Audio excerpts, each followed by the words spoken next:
that place was corrupt as shit when I was there. I got robbed by customs on the way out. The customs agents, they went through all my stuff. They took a bunch of my money. They took a bunch of stuff that I bought.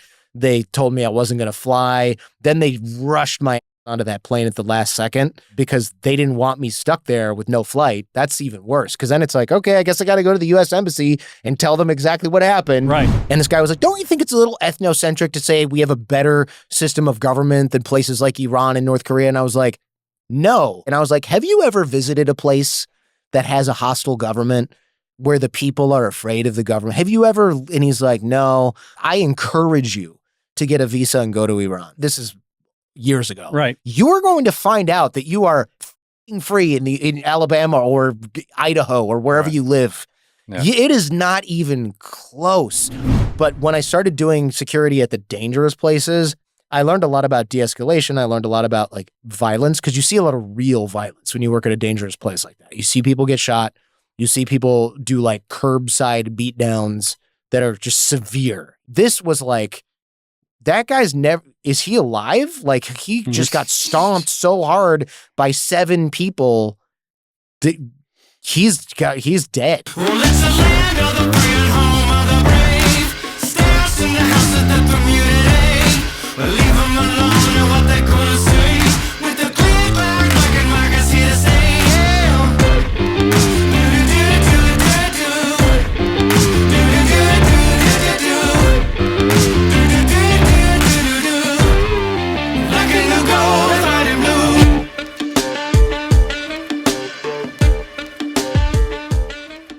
My next guest is a true Renaissance man, an ex-computer hacker, a world traveler of authoritarian countries, speaks 5 languages, was kidnapped twice, once in Mexico, once in Serbia, has experience in securities work with high-end clients as an attorney on Wall Street, started as far back as 2006 a podcast based on relationship building and became known as a relationship expert. About 5 years ago, he started a brand new podcast and has since, with pure hustle, built this thing to 6 million downloads a month, interviewing everyone from world leaders to athletes to artists to Nobel Prize winners. This guy has a story to tell, yes, but he is a dude with the same types of feelings that we all have. But as you know, we all want to learn from somebody who's been around the world and back 80 times like this cat. So without further ado, please help me in welcoming to the podcast my good friend, Mr. Jordan Harbinger. I went to Lake Tahoe and I was like, I really want ice cream. And the kids were good. Let's get some ice cream sundaes. Where are we going to get that? Room service has it. It's probably going to be like $100. Whatever, it'll be a treat. So I ordered a room service and they're like, what toppings do you want on your 3 scoops of ice cream? And I was like, what are my options? They're like, gummy bears, bananas, berries, whipped cream. And I was like, how much are these? And they're like, well, the ice cream is like $13 per scoop. And I'm like, geez, per scoop? Something crazy. It might have been like $10 or something. Yeah. And then they're like, but the toppings are free. And I was like, give me all of the toppings. And they're like, okay. So it was $27 total for, so, it was, the scoops were $8 each. But then there was like they ended up being $27 total. So like 3 scoops was marginally more expensive than one. Minus the facilities fee. And then they brought in this like huge cart and everything was on a separate plate and they had like peanut butter and Nutella and whipped cream and like a centerpiece that looked like a swan and the ice cream. And the guy came in with like the metal thing and he was like, all right, guys, are you ready for this? And he was like, and the kids were like, yeah. And I'm like, well, that's room service. Yeah. Meanwhile, this guy was like, hey, here's your stupid fucking salad. You're not getting a fork either, bitch. You know? Yeah. And I was like, okay, so I'm eating this like sad salad with no fork. Oh my God. I was just like, okay, if you're going to rip me off, like make me feel like, well, okay, I got. Right. No, I completely agree. I mean, that's the whole with any business. I think if you're not over serving, then you're missing the boat anyway. Yes. That's the whole point. Yeah. It's like too many people just try to just match what they say and try to save every penny. And like, dude, just overserve and it comes back. Yeah. Over deliver. Like it's not going to, and plus if I'm happy, then it's like, well, now I want to tip all your employees heavy dude because they are killing it for me. Even I got like the place is just poorly managed. Like you can't leave this in the show, right? But like the place is poorly managed. This morning I go and I order a coffee and I'm like, it says $9. This is $18. She's like, oh, I don't know. And then the guy's like, oh, I made you a double latte. And I was like, well, I asked for a single latte. You're charging me $5 extra for it. And then there's tax, and then there's a service charge, and then there's a breakfast surcharge on top of that, which you pay, which is 20%. So I was like, yeah, no, I'm not paying that. And he's like, okay.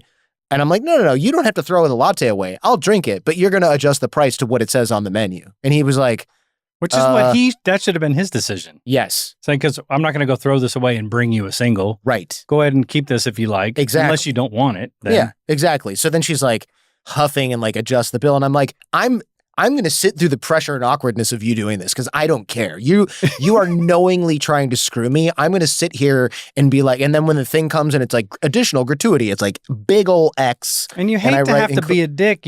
Yeah. Because they should totally handle this. Exactly. Because whenever we're at some place and they make any error at all, I love when they're like, they don't say anything, but they come out and you look at the bill, they're like, wow, they didn't even charge me for half that stuff because whatever. And then I'll tip them according to what it would have been. Right. 100, always. Yeah. And it's like, dude, if you're trying to eke out an extra $2 because you overcharged me on this and then therefore the service charge is higher, therefore I'm just going to be annoyed and put 0 on the additional gratuity line. Right. Like some people might not pay attention. You've been getting away with this for so long that this is your game, but like AT&T not today. Style.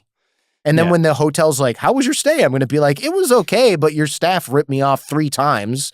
And I'm never coming back because there's a million hotels in LA. And that's the main thing is that you won't return. I mean, like I said, they're not going to lose money on you. No. I mean, they could say, hey, you can eat free all weekend. You're not going to lose money. Right. No, exactly. And the other thing is like, you have like, you stay in a lot of hotels. You probably have like some status or something. It's like, do you want to tell your titanium status people that they should go to any other place in LA because you are in the business of making everything kind of stupidly expensive? Why would you do that? Right. Like what's the idea? And unless they just say, hey, it's stupidly expensive, but if you sign up for our program, then it'll be cheap. But they've lost their trust by then. Again, and like to your earlier point, I don't even mind overpaying. It's you overpay for stuff at hotels. Just make it awesome. Yeah. And then it's like part of the trip. Not like this, there's difference, right? There's like Ritz-Carlton overpaying where you're like, this was too expensive, but man, that was cool. Like the Disneyland overpaying. And then there's airport overpaying where you're like, are you fucking kidding me? This is an $8 Diet Coke and it's in a can. Like I'm just offended now. And I still have to sit around in this standing room only, little cramped, little whatever. So it's like, make it Disney overpaying. Don't make it airport overpaying. Right. Because I don't have a choice if I'm going to fly out of San Francisco. I have a choice if I'm going to stay in LA. Yeah. So like you lose every time long term. I don't know. Anyway, that's not why I'm here. No, but I mean, it actually kind of parallels a lot of it because you are you're an entrepreneur and you're a business cat, and those principles don't carry over as much as people would think. Yeah. Not only do people think entrepreneurship is like a given that anybody could do it, but they also don't understand the pressure of trying to work or provide beyond the expectation what it is, and it's the extra effort. That's right. And then they start thinking, well, where's the value in it for me? But like that's down the road, fool. I mean, you're not making your first buck on day one anyway. That's right. And in fact, I want to write down that airport overpaying idea. You can edit this out of the final great. copy. I think it's a great idea. Airport overpaying versus Disney overpaying. This is how I come up with LinkedIn ideas for my LinkedIn posts. I'm like whining about something to a friend, and I'm like, that's actually kind of a clever thing that this person just said, or like, and I'm like, I'm gonna rearrange that and make it sound like I thought of it. It is. No, it is. It's a great analogy. Yeah. You're going to overpay in the airport every single time, but you're stuck there. But you're stuck there. So that's how they get you. Right. But like, I don't know why this is lost on other places. Like you are a random hotel in Beverly Hills. You are not Disney. You don't get to dictate how ridiculous this is going to be. Yeah. And I don't know. I just find it so obnoxious that businesses do that. And people should complain more about this, or like enforce. What they're counting on is that it's too awkward for you to go, I'm not paying for this, readjust the bill. Because most people won't do that. They'll especially just go, in a hotel where they know you can damn sure afford it because you're there. Right. Like so I could basically feel this woman going, this guy is paying however many $100 per night and he won't pay $18 for a cup of coffee. And it's like, I'm paying for the value of the room. you're not giving me any additional value. I like $9 for a coffee. I was already like, damn. But when you're doubling it with nonsense, no, not today. Not today. Golly, that's so frustrating. And then that follows you because you get a stigma because you're somebody that somebody might recognize. Oh man, and I then think about that all the time. next thing you see is somebody, well, this asshole doesn't even tip, which is not even true. Yeah, not true. But you would get that. Exactly. Which is an insult to injury. I have to think about that stuff. So I'll tell you a little trick. Sometimes I have my either wife, assistant, producer, like go and handle everything like that for me. Disassociate. Yes, because then it's like Jordan Harbinger came here and they didn't tip. Oh, he didn't tip? Well, actually, it was like his assistant or like somebody who paid the bill. And that way I can be like, I had no idea. Meanwhile, I'm like, you do not. This was terrible service. Yeah. But I will also talk to the man. If it's bad, like I'm talking to the manager about that stuff. Because there's a part of me, and it's probably the part of me that wanted to go to law school. I won't say I like conflict because I don't think a healthy person does. But there's a part of me that's like, I'm a little bit of a Karen where I'm like, I'm not going to get an employee in trouble for something that's not their fault or whatever.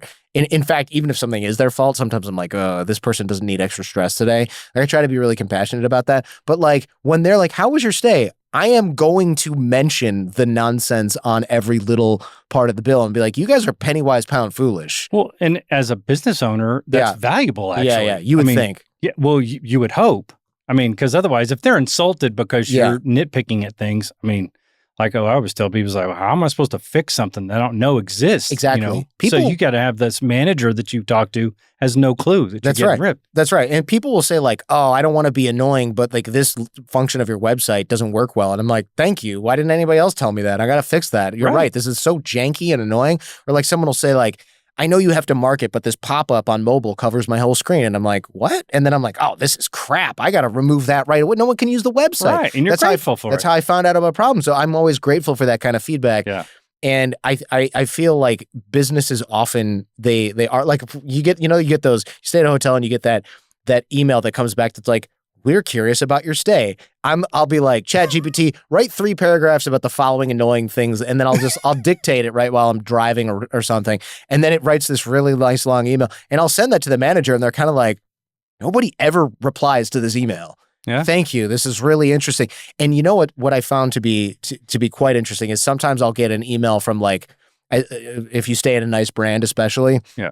In Lake Tahoe or something, we used a bunch of points and we stayed at like a Ritz-Carlton, like, oh, very fancy, right? And I don't usually roll like that, but like, you got a bunch of points, you got your family with you, I'm going to do it. Okay. Yeah. And I remember being like, they were like, how was your stay? And I was like, this was confusing and this seems like it just cost too much. And the guy goes, I'm just going to remove all these. And it was like $380 worth of charges. And I was like, you don't have to remove every breakfast. Because they had charged my kids for the breakfast buffet, and my kids are 3 and 6, so they ate like 3 blueberries and a pancake. Right. And I was like, that cost me $70 per day. And the guy's like, that's not cool. No, that's ridiculous. I was like, I can't get her to eat more than this. Yeah. That cost me $70 per day. Like he was like, I got kids. I'm just not, I can't I'm not making you pay this. That's insane. Yeah. And you weren't even asking to take it off. I wasn't. I was like, can you cut this in half? Because the kids like barely ate. And he was like, I'm not making your kids pay at all. So I was like, I told my wife, I go, we're obviously staying here whenever we can. Because that was awesome. Yep. And yes, someone's like, oh my God, they cut $370 off your bill or whatever it ended up being for the whole time. And I'm like, yeah, but they're going to make thousands of dollars off of me in the future. Yep. Because I will never think I'm going to get ripped off at this place. Yeah. It's never going to happen. I will always see it value. Half of it's making it easy too. You just don't, if you can be guaranteed no hassle, you'll spend the extra money. Right. You want to be there with your family. You don't have to apologize for going to a ritzy, whatever. The fact is you get to go there and focus on what you want to focus on and know that everything's handled. Yes. Why would you risk anywhere else? It's really cool to see what high-end brands do. And I try to bring some of this into my business. I mean, look, I run a podcast, so it's different than running the Mandarin Oriental or something. But like, you go to a nice brand and they'll have like, for the same hotel, they have s'mores every day at 4 p.m. outside. There's a fire pit and it's like on the ski slope. And you just go there and they're not like, what room are you in? So we can bill you $20 for graham crackers and chocolate and marshmallows. It's just quote unquote free with your ridiculously expensive Right. hotel stay. Right, But built in. they just don't care about that kind of thing. But you go to like a medium tier thing and it's like, oh, yeah, we got to charge you for this. For the And lobby coffee. For the lobby coffee. Like, oh, you want to use the gym? Oh, well, there's a surcharge here. And it's really crappy. It's a crappy thing to do. What I noticed other clever brands do is that, and I saw this in Vegas, there's like destination fees or something, or resort fees, and they have to charge these, I think, by law, which is annoying. Is there a tax or something? It's got to be something like local that. tax or something. So what good brands do is they go, you are being charged a $70 destination fee. However, we're converting that to on-property credit so you can use it for anything from room service to breakfast to anything else that we have in the hotel. It can't be used for gratuities because that's like a cash thing, I guess. Sure, yeah. So I'm like, fair enough. So it converts into actual money that you can use to buy things from them that cost them basically nothing. It's also transparency then. Yes. And so you go, oh, you're basically turning the tax I had to pay into credit on your, like that makes you feel like it's a good brand. Yep. Whereas other places in Vegas are just kind of like, screw you, pal. You decided to come stay here. You got to pay the fees. Don't look at me. I don't make the rules. Yeah. Well, especially in Vegas. Yeah. I mean, come on, dude. There's a reason why they should make it more inviting. Same with the airport. There's nothing wrong with having a restaurant in an airport that totally kicks ass on service to where people are like, dude, I'm going to come to the airport early because I know I can go to that whatchamacallit. That's right. Detroit did that well. They remodeled the airport. And then I want to say they made a law that was like, you can't overcharge more than a certain amount. But like you can pay, I'm going to get this wrong, but they made some rule where it basically has to be the same pricing plus whatever 15% as it does outside the airport. So you don't go to the airport and pay 2x what it costs to eat at a restaurant. You just pay you pay the same amount plus whatever like it costs them to run at the airport. Now, the businesses hated this, right? Because they were like, oh my God, it's going to be so expensive. We're going to lose money and all the businesses are going to leave. Well, they didn't because they have a captive market anyway at the airport. So it just turns out that you can eat for a reasonable price at Detroit's airport and businesses hated that. And it's like, well, too bad. And especially if it's a chain, I mean, it's almost, a loss leader is fine, but you're spreading the brand and exactly whatever. It's all. You're going to force me to try Ike's sandwiches. Oh, I actually like these. Maybe I'll go to one. Maybe I'll take my dad here when I get home. So I agree with you. It's a lot of this is short-term thinking, which is really bad in business and it's really bad economically. And unfortunately, like America's plagued by this, right? We're looking at tomorrow's stock price. We're looking at this 4-year term, this period. Businesses are always looking at short-term stuff. Yep. And it's just it's not good. It's funny because I learned this lesson when I was like a teenager. I was selling something on eBay and I mailed it to this guy and he was a power seller, which I think, or super seller, whatever it was, where you have like 19,000 ratings because he basically, his job was like selling shoes on eBay. Right. And he was like, hey, I'm really disappointed in this. You didn't include the right cable. And I was like, I honestly don't even know. I didn't know that. And he's like, look, the right thing to do, you sound young. The right thing to do is to refund this and I can mail it back to you, less shipping. And I was like, just get rid of it. That's not something I'm going to use. Just get rid of it. And he's like, and I refunded him and he goes, you did the right thing. Remember this lesson for a while because this is how good businesses are run. And he's like, I would always do business with you again. And I was just like, it felt kind of good to do the right thing when I could have ripped this dude off by accident and then on purpose once he told me, I suppose. Right. But then also like my reputation and integrity is intact. And I was like, huh. So if I did have a business doing this, because he gave me a good review. He's like, this didn't work out, but the guy's honest. Didn't and I make was like, money. You whoa. got some kind of bump. Yeah, it was weird. And it was like, whoa, that felt surprisingly good. So I learned that lesson really early to just like kind of not screw people. And it feels good to operate that way. I could have made, I often think about this, like in media, the best way to make money is to be a dishonest peddler of lies that pander to either the extreme right or the extreme left in the United States. But that, I just find it hard. What's that phrase? Like you lie down with dogs, you get fleas. Yeah. There's kind of no way to become a right or left wing shill and pander to an extremist audience without also kind of becoming a piece of shit in the process. I don't think I could do it. Yeah. Well, I think that's because you're one of the normal cats in the middle that may or may not agree with someone on my side of the table, but we're all in the middle. So yeah. When you're dealing with these extreme people, then that's half the problem. And these people that start those businesses and try to pander to that feel like that's a prominent part of the population, when in reality, it's only the people that show up in the media because they're the most sensationalized, but they're not the majority. It's I forget, there's a name for this. I think it's called the majority illusion or something like that, to your point, where you're like, wow, all these people must hate Jews because look at all the rhetoric around it. And then look, there's a lot of anti-Semitism. I'm trying to minimize that. I just did an episode on it. Yeah. But if you took a slice of real life people, like actual people in real life, the percentage is much, much lower. There's a guy named Todd Rose who I'm doing a show with, and he did a bunch of political research that was something like stated preferences, stated versus actual preferences. And usually this is a marketing thing where they're like, oh, people say they want smaller, more efficient cars, but what they do is they buy bigger, more masculine looking, more luxurious cars that do guzzle gas. So they don't really want, that's an example. I don't know if that's true or not. Some kind of conscience issue.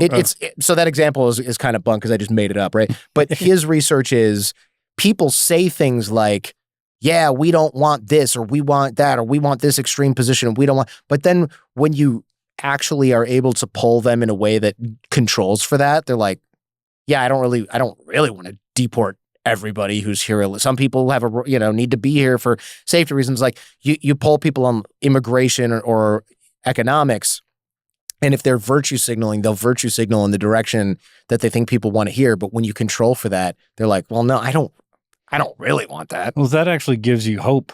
It does. Because otherwise you would just think, ignore the extreme, because all the effort that you give in order to educate people and bring them into a good conversation and everything, you kind of have to just, or I don't know about you, but I pick a group of people that I kind of ignore because I can't really expend the energy to try to pull somebody that's on the extreme right or extreme left into this conversation. It's too much energy for the purpose behind it, which is to bring these other people and give them an opportunity. Yeah, there are far more people in the center. The thing is, and I say we because I'm more centrist too, we're just not as loud. Like, look, I am because I got a microphone in front of me and I run the Jordan Harbinger show. But most people who are in the center, politics is not our whole personality. So like, and you can always tell, like I'll talk to somebody on Reddit, for example, and they'll be like, well, this, and this, and this, and Israel, this, and Gaza, that, and immigration, this, and immigration, that, and whatever. And I'm like, what's this person like in real life? And I'll go and look at their other comments and posts on Reddit. It's exclusively that. And I'm like, oh, your entire personality is the Israel-Arab conflict. Like this is, you are the guy that your kids don't talk to anymore. No one invites you to Thanksgiving because you can't shut the hell up about this topic and everyone is sick of you. So now you're on Reddit and TikTok talking about it. And it's like, if you're even indeed a real person, you are absolutely insufferable. A loser. But these are the loud voices. Right. So but then you get a room of 1,000 normal people. There's only one of those people there. Yeah, and it's not sensational. Like I said, they're not going to put this conversation at the head of the newscast. No, I mean, because hey, I kind of understand your point. I still disagree, but I get where you're coming from. Right. I mean, how much fun is that to watch? That's an almost wreck. So there's speaking of Charlie Kirk, right? Rest in peace. He said a lot of things that were like very extreme to some people. What a lot of people, and I spoke about him on my show, and I spoke about Jimmy Kimmel, and people like lost their minds. Like, you don't care about this and that. And I'm like, I knew Charlie Kirk. He had a lot of opinions that were not, they didn't make the TikTok algorithm because nobody got angry when he said it. Right. So the stuff that he like made someone angry and they had a crazy meltdown, or like he said something that's more extreme, that's the stuff that all these are sort of like casual people know about. Yeah. They don't know that he could also just like not talk about politics and go have some sushi. He used to be on my network, Podcast One. So it's like I actually knew a version of him that was not on a 20-second You knew the human being, yeah. Yeah, and so it was interesting to see people be like, your takes are disgusting, and he was a human, and I'm like, you never knew the guy. I did. You saw 40 clips of him humiliating college students. That wasn't the whole picture. But people play politics like a team sport in this country. That's one of the biggest problems.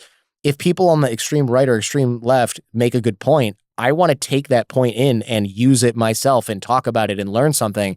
A lot of these other folks, I'm unsubscribing because I hated your take on Jimmy Kimmel. And I'm like, well, one, it was a guest of mine.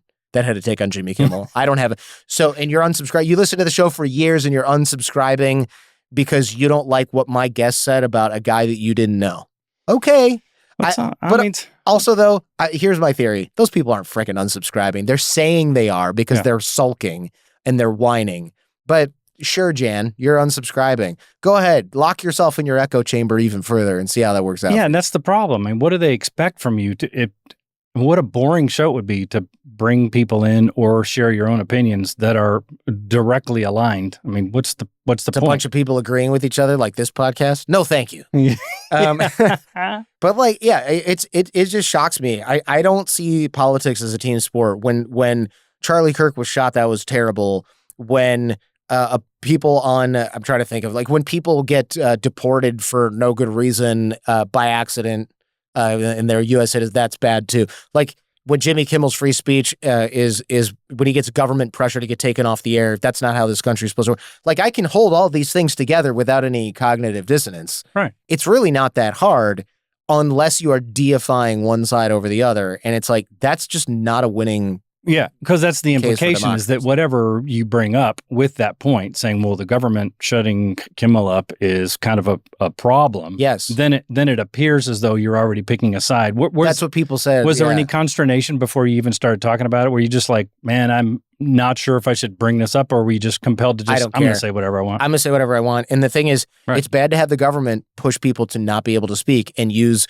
private companies as their own agency or government agencies to try and pressure private company. That is a textbook unconstitutional use of government authority. Yes. And it doesn't matter if it happens on the left or the right. And people like can't recognize that. They're like, you must hate Charlie Kirk. And it's like, you have missed the fucking point, man. Yeah. This doesn't have anything to do with what Kimmel actually said. Right. Because it's all circumstantial. If you just said what you just said about, this is wrong, whether you do it to a person A or person B, but you didn't name anyone, then everyone would probably agree. Everyone with any common sense would agree in America that, that's how things work.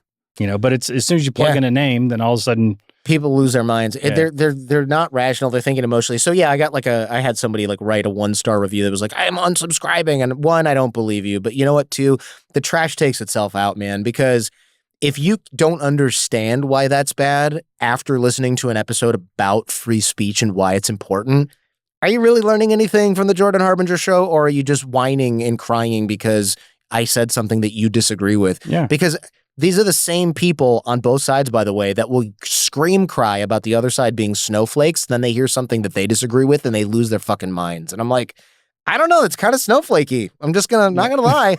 That's kind of what snowflakey, sounds like. Yeah. When I see like the blue hair left wing people crying about something and you say they're snowflakes, I agree with you. But when you scream cry about something, I don't know, kind of pot calling the kettle black over here. Right. What's the point? Yeah. So I don't know. I think extremes on both sides, you're just silly. Yeah. Like you're not operating in reality. And a lot of radical thinkers suffer from this. Like they say provocative stuff and they come up with provocative policy. Like we need to give all the land back to the Native Americans or something. And it's like, you can say that because you are not in charge of anything. So you don't have to deal with like how the country's going to look when you rearrange it by shaking everything up. Yeah. And we only kind of really need to look at history to see how horrible that is. You look at like the Bolshevik Revolution and it's like, yeah, we got rid of all the royals and the landlords. And it's like, how did that look? How did Mao's China look for the first little bit there? Not great. How did Pol Pot do when he tried to unplug Cambodia and reboot it from zero? That didn't work out so well. That's what these things look like in practice. So like radicals, go ahead and write your master's thesis over there, whatever, like university, and pat yourself on the back because you don't actually get to make any of these decisions. Yeah. You can just create a following online, professing what you would do if you were in charge. As sophisticated as you make it sound, it's just an uneducated approach. 100%. You're a dog chasing a car that if you actually caught the car, you would have no fucking idea what to do. And I'm one of them, but I'll be the first to admit it. Like, yeah, I may or may not have an opinion on how we deal with the Native Americans, but I don't know how that system's going to affect things. So I might bring the idea up, but I would bring it up with the expectation that we're going to have some dialogue here because I don't know what kind of ripple effect that's going to cause. What's crazy to me is like, a lot of times when you see the people that are arguing specifically and very hard for one specific radical point, I often go, wow, here's a classic example. I was really wondering, it was what is the Washington Redskins, right? The Commanders, right? They were Trump made some thing about like, we should change the name back, and I was like, wow, people are really upset about this. And I asked one of my friends, and I was like, look, I know you don't represent all Native Americans or anything like that, but like, what are people in your family and friends that what are they thinking about this? And they're like, I don't know, we all kind of like the name Redskins. And I was like, really? Because isn't that racist? And he goes, nah, the only people that really seem to think it's racist are the people I see on TV. And I was like, wait a minute. Are you telling me that the majority of people who think that this team name was racist are like white people from the suburbs? And he's like, yeah, that's kind of like the consensus around here. Yeah. And he lives, his whole family is Native. So I was just like, it was a little bit surprising to me because I was like, and of course, if he said that to those people, they'd be like, well, you're just a self-hating, Native American. They'd debate him too. And he's like, you're not allowed to debate me. I'm just telling you a fact from my own heart. That's right. And it's like, it's crazy to me. It's just crazy to me. So it's like, you're this guy's, he basically told me, he's like, I'm not really allowed to have an opinion about this because like, it just makes people mad. And I'm like, you're not allowed to have an opinion on a racial epithet for your own ethnicity because you're going to make like random people that are not of your ethnicity angry. What planet am I on right now? We're so upside down right now. Yeah. And obviously you've seen so much worse, and hearing it from you is more significant, I think, because of the fact that you've seen how some of these upside down countries actually function. Oh yeah. Like you go to a place that actually puts these policies in and you're like, wow, this place is shit. Yeah, so you can relate those things, and the fact that you kind of are sensitive to that is alerting to me that I may be right too, and judging some of these folks. Just again, not judging them, but if somebody's going to be an extremist, then whatever. Like I said, I don't have the time to try to convince somebody that's gone all the way off the rails. I agree with you, man. I did an episode on human trafficking, something I thought would be very non-controversial, and the core of the episode is you are not, if you are a suburban, let's say white chick from Dallas, Fort Worth, you're not getting trafficked in a parking lot at Target. People would look for you. You would be a terrible person to traffic because all you need to do is scream for help or ask somebody to help you, and anybody would. People who are getting trafficked by their own parents, if they have them. They're getting trafficked because they're here illegally and there's pressure applied to them and they don't want to get deported. They're basically marginalized communities that are getting trafficked. It's generally not like wealthy kids from it does happen. It does happen. They get in compromising situations, but there's not 800,000 missing kids that have been drained of adrenochrome by the Democrats or the whatevers, the Jews or whatever. Like that's not a thing. And I got letters that were like, how dare you minimize this plague on society? And it's like, I'm not really minimizing it. I'm just not letting people go, look over here at the smoke and mirrors version of human trafficking. I'm pointing people to look in the actual direction where it really is happening. And this is according to like the National Center for Missing and Exploited Children. I'm not pulling these statistics out of my butt. Right. They are thankful that shows like ours do episodes like this because when QAnon, for example, these kooks, when they say that there's thousands of children being trafficked in a basement of a ping pong restaurant in Washington, D.C., and people get upset about that and they focus on that, what they're not focusing on is, look at all these actual people who are really being trafficked for real over here, where they're like girls from El Salvador that are being told they're going to get jobs in restaurants in Texas and then they're sex trafficked. Right. Like that's where it's actually happening. And some of those ones that you're talking about, if they're the rich white girl, so to speak, or whatever that people worry about, they get trafficked when they lose the silver spoon. You have just as many problems when you grow up in some wealthy household or whatever, whether it's over religious or you don't have to work or whatever, and you come disenchanted as a kid, you're a teenager, and you find a boyfriend. That's usually that's usually a boyfriend that'll get you out into that situation. It's true. So there's a woman who gave a TED Talk, and she went to my high school well before me, probably 10 or 20 years before me. So she's a little bit older now. She met a guy at the school. This is like a suburban upper middle class high school, public school. She went over to his house. She hooked up with him. He was like, hey, let me take some pictures of you. She was like, I don't really want that. And I think he was like, well, I already did, or whatever. I can't remember the exact circumstances. And then he was like, I'm going to show everyone unless you sneak out of your house at night and come meet me. And she was like, okay, fine. So she sneaks out of her house and she's like, I guess I have to keep hooking up with this guy. And he's like, no, you're going to hook up with one of my friends. And she had to keep doing that and doing that and doing that. And then so she was trafficked by that. And the guy was like, I'm going to show everyone these pictures. I'm going to show your dad. Right. He's going to lose his job because his daughter is in porn. Like, he trafficked her that way. So it does happen. It's the naivety of the age group of people too, really. I mean, if you don't speak the language, yes, in Europe, El Salvadoran, then obviously you have less of an advantage because you can't even communicate well. That's right. But that's it. I mean, you're just an ignorant 15-year-old that's sneaking out and going out with some dude that's 20. Right. That's how it starts. And that happens. It's super rare. The real heavy duty, tons of trafficking happening is like drug addict parents pimping out their 13-year-old daughter, sadly, or people who have fake restaurant jobs. And they get a bunch of people coming in from, like I said earlier, El Salvador, and they say, hey, we need servers at my Salvadorian restaurant. And then you show up and they don't have a job for you in Texas. It's actually in, Alaska or whatever. I don't know. And it's not at a restaurant. Like that's the sort of industrial strength. It's not Taken with Liam Neeson where your daughter goes to vacation in France and she ends up being bought by a guy in a kafia. That's just not real. Yeah. And most dads aren't that badass either. So, no, unfortunately. We would go chasing, but I don't know.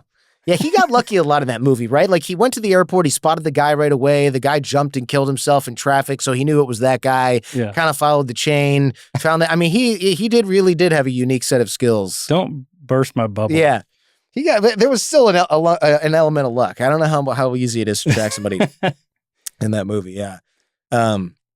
What the hell were we talking? I went way off the. Well, that's okay. The track. Look, it's all interesting stuff. And you're an interesting cat. So you're a Renaissance man, so to speak. Have you been through? You have so many different things that they're in your favor. You've jumped from what could have been different careers and different things, but I admire that. I mean, there's a lot of people that, especially from our generation. I would say our generation. Sorry, I'm older than you, but my generation certainly that would go through the process. Supposed to hit college. You're supposed to get on and go do your blah blah blah. Yeah. And now it's still a little bit. Now it's so fickle that people don't feel like they want to actually learn through each of the processes. They still feel like, hey, I want to job hop and whatever, and I should feel like, on my whim that I need to do whatever I need to do. But I feel like you've experienced things that you've been able to actually build upon, and that's what makes a lot of your experience so admirable, despite the fact that it's so many different things. Sure, yeah. I think sometimes people don't get enough credit for doing that, but when you get older, then as long as you're surviving, you've got a lot more clout from your past and the things that you've accomplished at a young age. Yeah, so. I mean, part of my hopping around, like I used to be an attorney before that. I did with the State Department. I was just trying to figure out something that would fit, and I was like, it wasn't like, oh, I got to find a fun job that pays $1 million a year. I mean, that happened by accident, I suppose, but I needed to find something that fit, and I just thought like I'm unemployable. I don't understand how people find careers that they like, and it turns out that I was always I needed to chart my own path here. It's not something, a creative endeavor, doing a podcast, things like that is not something that you learn about as an option. When you're a kid, it's like you want to either do what your parents do. My mom was a teacher. My dad was an auto worker. You know about teachers, you know about policemen, you know about firemen, you know about the military, you know about doctors and nurses. That's kind of it. Maybe you know about your neighbors or your best friend's parents doing something, but you kind of don't really understand what they do. Yeah. And that's it. You don't know that other jobs exist. And somebody asked me, like, when did you learn about what you wanted to do? And it's like, I think I went all the way through high school not knowing about most jobs. You're just like, oh, accountant, lawyer, doctor, nurse, firefighter, army, fireman, ambulance driver, waitress, waiter, dry cleaning. Like you start running out of ideas pretty quick. And you're like, somebody who makes cars, whatever. Like you're president of the United States. Like the list is not that much bigger when you're in high school. And then you go to college and it's, then you go to college and it's almost the same. And then you graduate and everyone's like, what are you going to do? And you're like, dude, I have no idea. What are you asking me for? Right. I thought I was going to figure that out. Well, because whatever your degree is what you're supposed to do for 30 years and then retire and then. But you're like, bro, I took anthropology and German. What do you mean get a job? How do you even do that? Yeah, but you sort of had a whack degree plan and all that kind of stuff, which was great, which is kind of, you're a creative at heart though, right? Yeah, I mean, as a kid, I mean, you were. But I was never like an artist, so I never considered myself creative because it's like, oh, I can't draw. But I didn't think that building things or talking into a microphone was a creative endeavor. So I didn't even understand that. Like my friend works in the movie business and he was a prop master and now a set dresser, something. He makes droids for Star Wars, basically, and more. But he was always an artist and he was always building stuff and making stuff and sculpting stuff. So it was like really clear he was going to do that. Mm-hmm. I was always like, I don't know what I'm going to do, man. He's like, you're going to be a spy or something. And I came pretty close. But so being a spy would be a creative though. Yeah, I suppose. You one of those weird things where you combine a type A with a creative and that's kind of where you end up. So, and maybe a starting point would be, without going too deep, because I know we only have so much time, but sure, you've got the kidnapping stories, which are completely wild. The first one, the Mexican was the first one, and the Serbian the second one. I'd love to hear a little bit about those, just to lay the groundwork for the people who don't know those, and maybe touch on the Mexican one as briefly as we can, so that I can get a little more detail on the Serbian one, because I'd like to learn a little bit about how those experiences affect the every step that you took after that, because I think a lot of what you've done is build on those experiences. Yeah, sure. So in Mexico, I'm 45 now, but I was 20 in Mexico, so it was a while, a quarter century ago.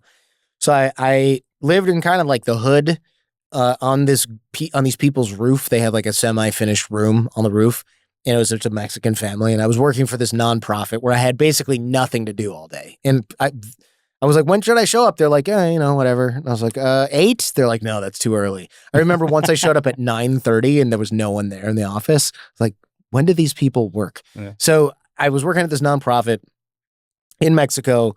This is Mexico City. And I got in what I thought was a taxi. I was going to meet my friend at a bar, and the taxi was driving in the wrong direction. And Mexico City is pretty easy to know where you're going because down towards the center is a bowl. It's a bowl shape. Down towards the center is the presidential palace and things like that. And then up higher on the bowl is like air pollution and bad neighborhoods. And then as you get further up and up and up and up and over the mountains, it's like you're not going towards the center, you're going the opposite direction. So we were driving the opposite direction, and I was like, this is not the right way. I don't have to know. He's like, no, you don't live here for very long. This is the right way. And I'm like, no. And then if he had said there's an accident or this is blocked or there's a road closure, that would have been different. But I was like, no, you're just bullshitting me. And then after a while, he's like, I got to ask directions. That's why we're going the wrong way. And I was like, so you changed your story. Also, I'm asking to go to the center of Mexico City. You don't need directions. This is like if I was in New York and I was like, take me to Times Square. And the guy's like, I got to get some directions. Right. Like, what are you talking about? A cab driver of all people asking for directions. I was like, what are you talking about? None of this makes any sense. So I knew something was up.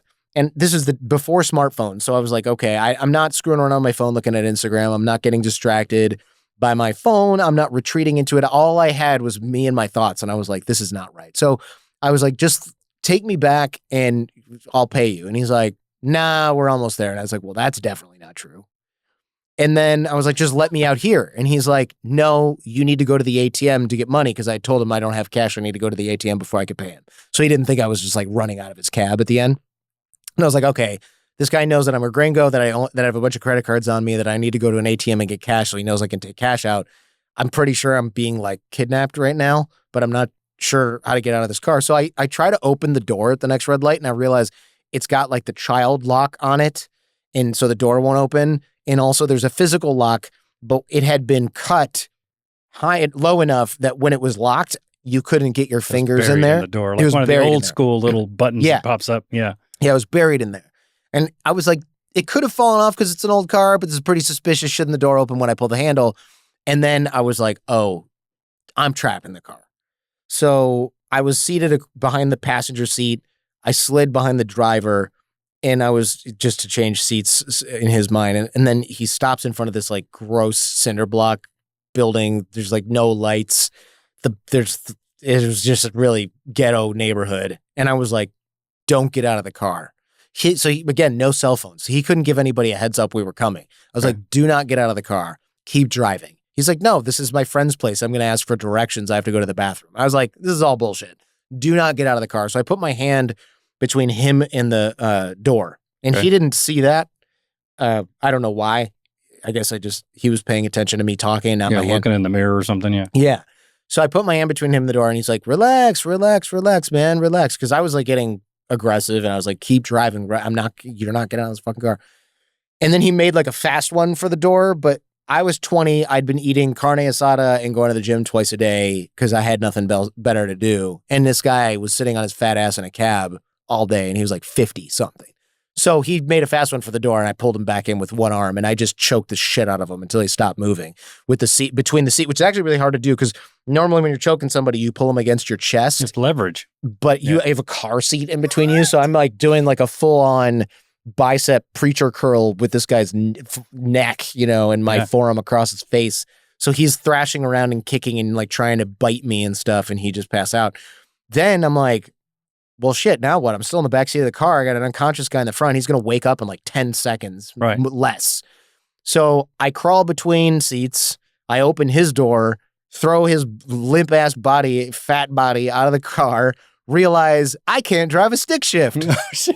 And this is like a Volkswagen Beetle from 1968 or something. So I was like, shit. And it's got this giant stick shift. I'm like, I have no clue how this thing works. You can probably run faster than the Beetle anyway. Right. And I'm like, I know vaguely how to drive a stick, but this is an old car. It's got a trick. The clutch has to go 3/4 of the way in, not all the way in. You got to wiggle it a little before you put it in drive. Like every old car with a stick has some weird shit like that. And I was like, I don't have time for this. Yeah.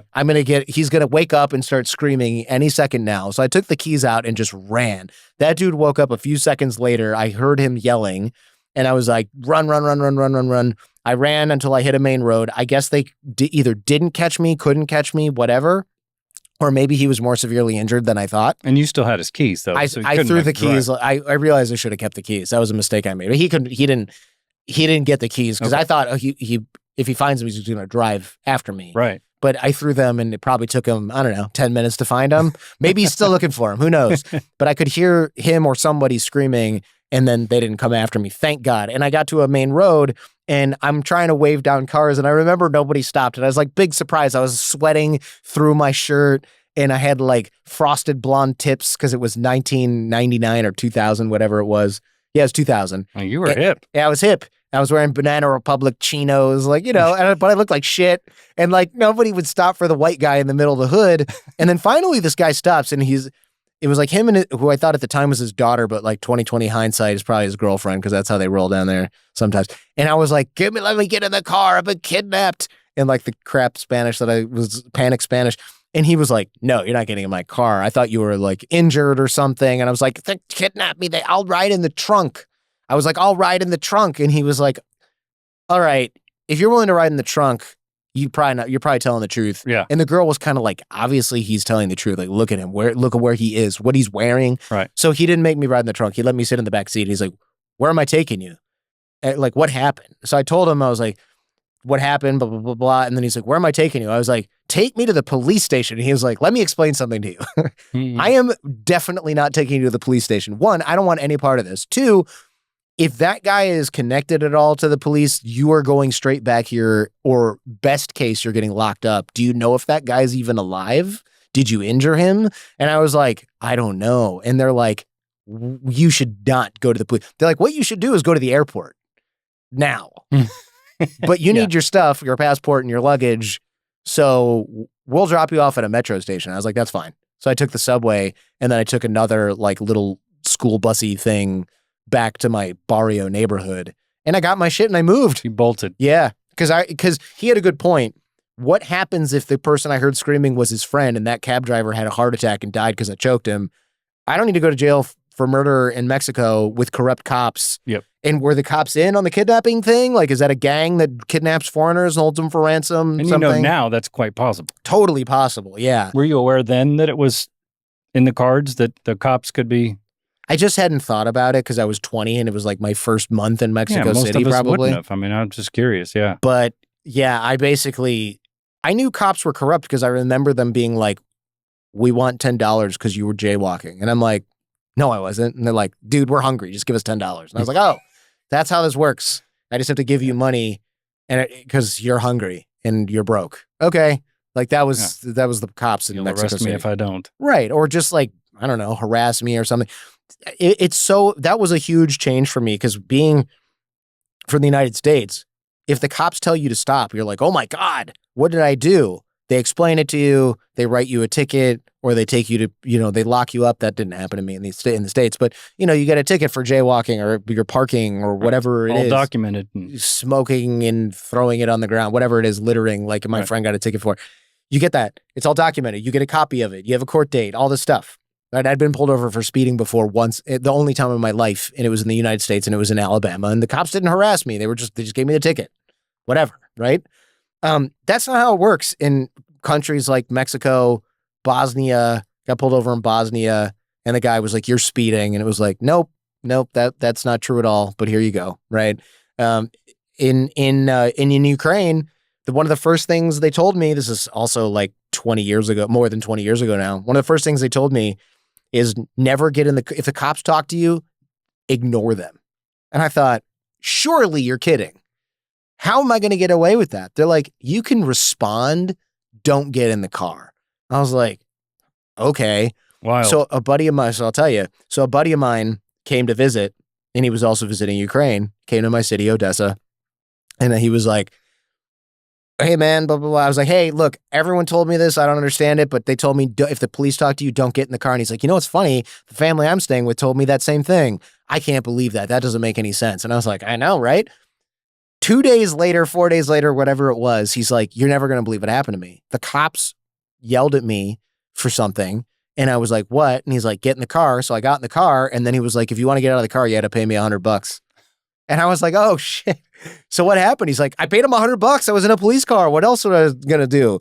And I was like, oh, that's why they tell you never get in the car. This must be a common thing that happens to tourists all the time. And it's a tell if you can afford it. Then you're a target again. Exactly. So I told my host family, I was like, my friend got robbed by the police. And they were like, how? I was like, well, they said something and then he got in the car and they were like, we told you never get in the car. I was like, I didn't get in the car. My friend got in the car. They're like, you didn't tell him? I'm like, well, I did, but he didn't believe me. So he got in the car and they're like, oh, stupid, never get in the car. And I'm thinking, how do the police actually solve crime if everyone knows to never get in the car? It's like, you just have to resist arrest every time if you actually commit a crime. It's crazy. It's crazy. Ukraine, I know it's not PC to say this, but Ukraine was super corrupt when I was there. The people were awesome. I'm not saying that the government isn't worth helping or the fight against the Russians isn't worth supporting. I'm just saying that place was corrupt as shit when I was there. I got robbed by customs on the way out. The customs agents, they went through all my stuff. They took a bunch of my money. They took a bunch of stuff that I bought. They told me I wasn't going to fly. Then they rushed my ass onto that plane at the last second. Because they didn't want me stuck there with no flight. That's even worse. Because then it's like, okay, I guess I got to go to the U.S. Embassy and tell them exactly what happened. Right. And then your boss is going to be like, why the hell is this American stuck here with an expired visa, you fucking knuckleheads? Yeah. And he says you robbed him. Oh, and by the way, he's a journalist, you stupid nincompoops. I hope you enjoyed the $120 you stole from him. Yeah. Dummies. So that was the thing. And I remember like that whole thing happening and it was just like, wow.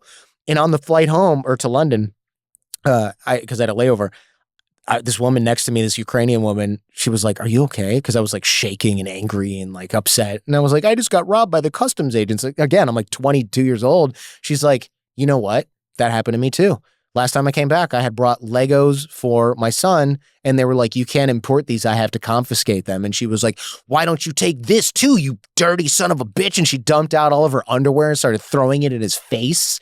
She had like a major, and I said, wow, is that like a strategy? And she goes, no, I'm just sick of these guys. They've been doing this my whole life, treating us like this. Yeah. And I thought, she goes, that's why I live in London now.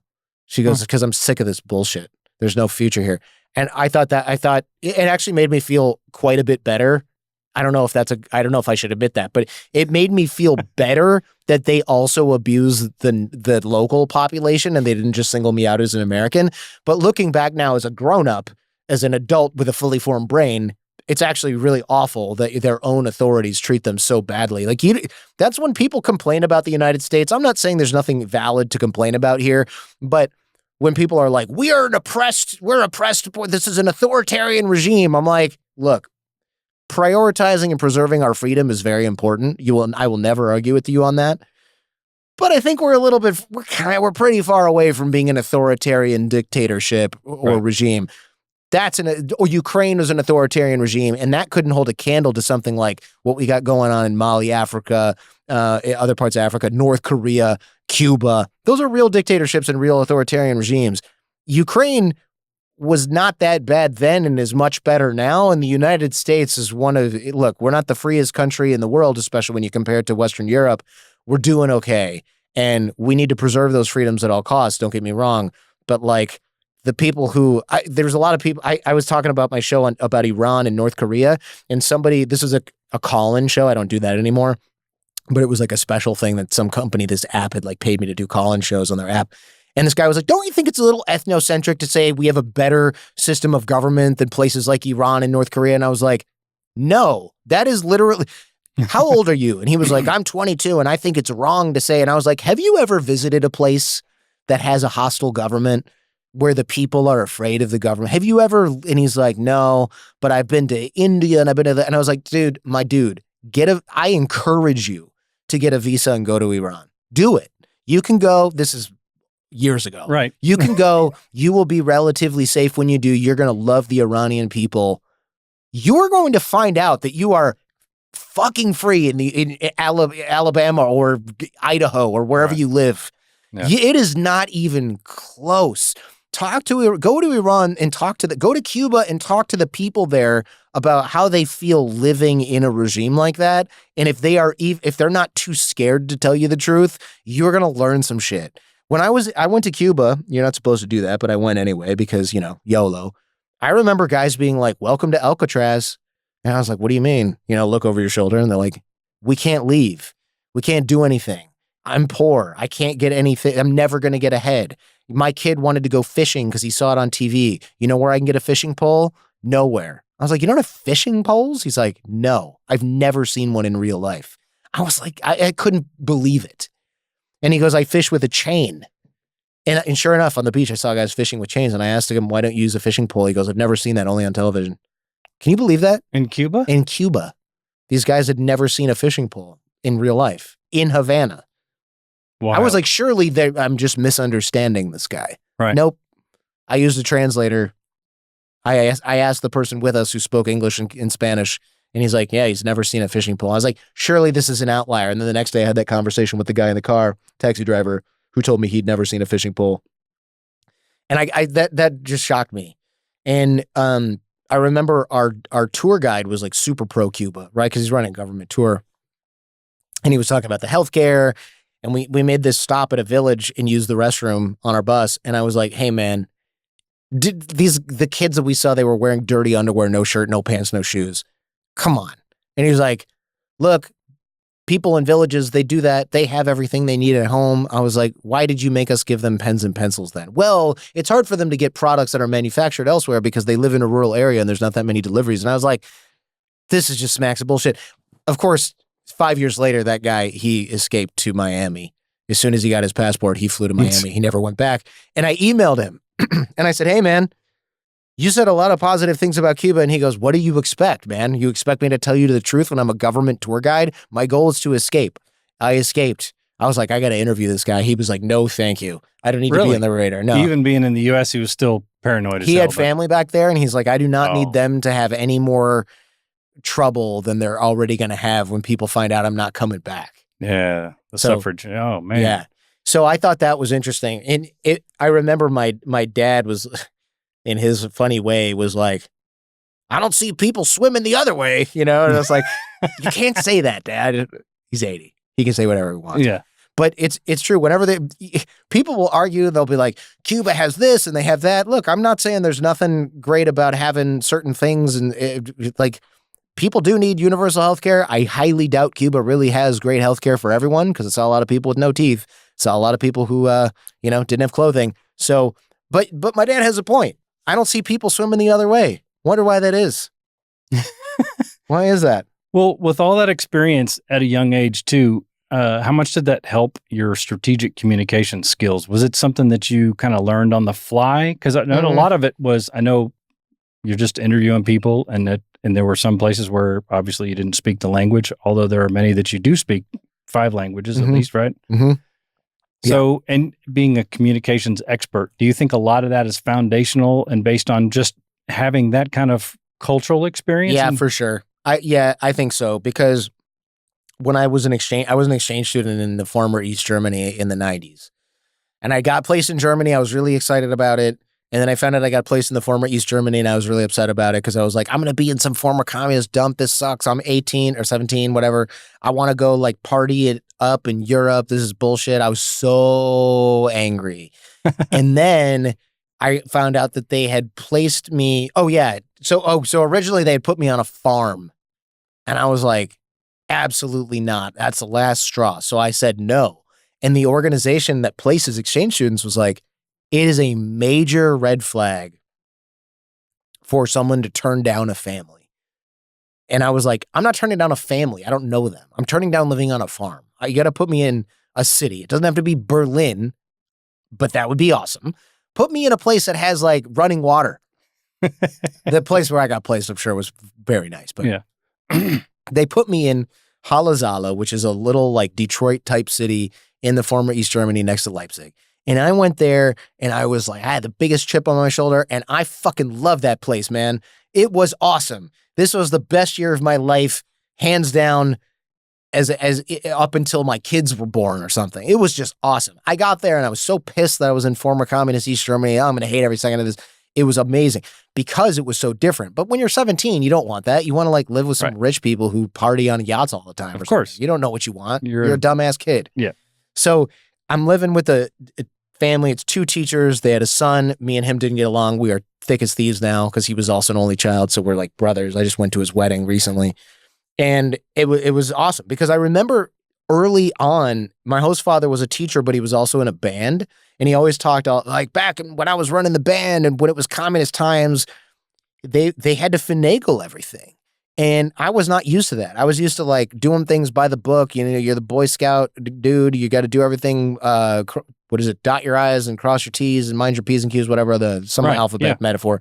And I remember one of the first days I was there, my host father was like, all right, we have to go get you some kind of visa or something. And I was like, all right, I think I'm okay for a while, 90 days. He's like, let's get it out of the way. So we go into this administrative building and he's like, their line is insane. And he goes, what do you notice about this line? I was like, it's long. He's like, what else? I was like, I don't know. He's like, everybody looks quite different than you, huh? You're part German. And I was like, okay, sounds a little racist. Where are you going with this? And he's like, I don't think we need to wait in this line. I was like, okay, that's very un-German of you, according to my stereotypes, but let's see what you got. He walks in and like sort of does one of these on the door. And the officer's like, can I help you, guy who didn't wait in line? And he's like, I got an American here. Does he need to wait in this line? And the guy goes, give me 5 minutes. And he does whatever he's doing with this woman who is from Syria or something, right? And then he goes, come on in. He goes, United States? I go, yeah. He goes, why? High school exchange student. He goes, okay, passport. He goes, all right. And he goes, and like stamps in this nice visa that's like a 1-year visa for whatever it was. I don't know. It's still in my old passport. I should probably take a look. And that was it. And because he was like, I don't have to background investigate this guy. He's not making an asylum claim. He's not going to get a job. So I was like, wow, how did you know we didn't have to wait in that line? He goes, let me tell you a story. He goes, he goes, everything's flexible. And I was like, well, but it's Germany. Aren't you guys like the most by the book of anyone? He's like, well, when I wanted to get my driver's license back in like 1968 or something, Cold War East Germany, he goes, the process was as follows. You take a driving class, but you can't just sign up for the class. You got to sign up for the wait list. And then you take the class, and it's about, whatever, like a year-long wait list. You take the class. You can only go to class when you have class, and then you do driving stuff, and you got to pay for that. And then when you complete that, which takes months and months and months after waiting months and months or even years to take the class, then you get a little paper. and you take the paper to the police and you drop it off at the police. And then the police take their time and they wait months and months and months and months. And then they finally go, I approve of this, and they stamp it. And then you go months and months and months and months, and you go to the place where they get the DMV, whatever it is in Germany. Yeah. And then they just take your paper from the police that's got the stamp from the whatever. And then months and months and months later, they give you a driver's license, and then you can get on the wait list to buy a car, which is also like 5 years long. Oh, good Lord. And I was like, good old fashioned efficient communism, Yeah. right? In an Red occupied tape, you state can drive when from you're the 30. Soviet Union. And he goes, here's what I did. He goes, I called my cousin in Canada and I said, send me a case of Jack Daniels. And the guy goes, okay. So the guy sent him a case of Jack Daniels, and it arrives, and there's 10 bottles left because the 2 came out from the customs guys, because that's how that was done. So you get your case, but 2 of them are taken out for the guys who inspected the package. Yeah. You know, they want to make sure you're not drinking poison, so they're going to drink a bottle each themselves, right? And then you get the case, and you take the case to the driving school, and he goes, hey, I kind of know how to drive already. And the guy goes, well, show me. And first of all, he goes, you got to take the class, and he puts the bottle of Jack on the guy's desk and goes, show me. So he does the driving test, and the guy goes, good enough. And so he gives him the paper, and he goes to the police station, and the guys go, this is going to take 6 months. And he goes, thunk, and puts a bottle of Jack Daniels down for each of them. And they go, did we say months? We said come back tomorrow. We got to get the stamp from the guy who has it, and it's locked up right now. So then he comes back the next day, and he's got his thing. We're going on, 3 days right now instead of 3 years? Yes. Right, already cut off the time. He goes to the DMV, and he's got his papers, and he goes stamped, and they go, all right, we have a 6-month backlog. And he goes, how's this for a backlog? And he puts a couple bottles of Jack Daniels on the counter, and she says, okay, well, let me laminate this for you, and you can leave with your driver's license. So he leaves with the driver's license. And now he's got his thing, and he goes to the wait list, where the car thing is, and he basically repeat the process, and he ends up with that. And he just greases the wheels. And I go, you mean to tell me that you cut years off a waiting list and a driving course and a police approval with 8 or 10 whatever bottles of Jack Daniels? He's like, well, it was 7. We drank the other 3, right? And I was like, hopefully not while taking your driving test. But that just shows you, like, I'd never heard of anything like that happening in real life. And I'd never seen anything like that happen in real life. Sure enough, of course, when I lived in Mexico and Panama, I saw plenty of that later on, Bosnia. But like, I had never, as an American guy from Michigan, it never occurred to me that you could just find out what people wanted and they would flex or bend the rules for you. So that kind of dictated like the rest of my life in many ways. I didn't want to bribe people or engage in corruption because I didn't have to. Like, he kind of had to survive in a communist regime that was actually authoritarian. But I was like, wait a minute. There's ways to apply these principles to my high school career that I'm kind of already doing. Like, I graduated from high school in 3 years, but I had to take certain classes in Germany. And then they had to send a certificate back to my high school in America that said I took those classes. So I went to the principal and I said, look, they need me to take, I brought Jack Daniels now. I went, I have to take typing, history, and art. And he goes, what if you do art and I just say that you can type because you type up some documents for me because we don't have a typing class? And I was like, that sounds good to me. Because he's like, we can't have you not graduate high school because of the lack of a typing. That's insane. Right. And you're going to learn history in your class anyway, so whatever, I'll just sign off on this. And I thought, okay, that's pretty cool. And then when I went to college, I remember I didn't like any of the degrees because they had all these really hard weeder courses that were impossible and graded on a curve and yada, yada, and they were all miserable. And I was like, is there any way around this? And I asked my high school or college career counselor, guidance counselor, I said, are there ways, like nothing suits my interest exactly. I want to do this mix of things. And he goes, you can create your own concentration, but you have to have it approved by the Academic Standards Board and me. And I was like, all right. So I made my own concentration and I named it whatever I wanted. So I made it sound really fucking impressive. And then when I applied to law school, they were like, we've never heard of this concentration. And I was like, I made it myself. And they're like, oh, you did the individualized concentration program? Only 2 people a year do that. And that made me look really special. Yeah. And then good negotiator. Yeah, exactly. And they were like, they appreciated that. And then I didn't get into the University of Michigan Law School initially. I got waitlisted and then they closed the wait list and they were like, sorry, good luck with your career. And I wrote to them and I said, and I wrote a really well phrased sort of legal formatted thing with the help of some of my friends that said, I know I'm qualified to get in because I was on the wait list till the very end of summer, but your class is full of really qualified people. What if you let me in now for the next year class and I'll just defer my legal education by 1 year? And they were like, this is a novel idea. We're going to accept you. Congratulations. You're into Michigan Law School. And Michigan Law School is number 6 in the whole country. It's still in the top 10. And I got in after not getting in because I just had a novel solution to this particular problem. And you got to, again, stop claiming that you're not a creative. Yeah. I'm serious.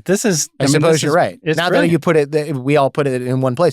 And even for the bar exam, they said, if you want to take the New York bar in Michigan, you either have to fly to New York and take the course in New York, or you have to take a video class, same 2 hours every day, pay rent in Ann Arbor for 2 hours of watching a VHS tape, take notes, and then study for the bar in Ann Arbor. And I was like, this is going to ruin my whole summer.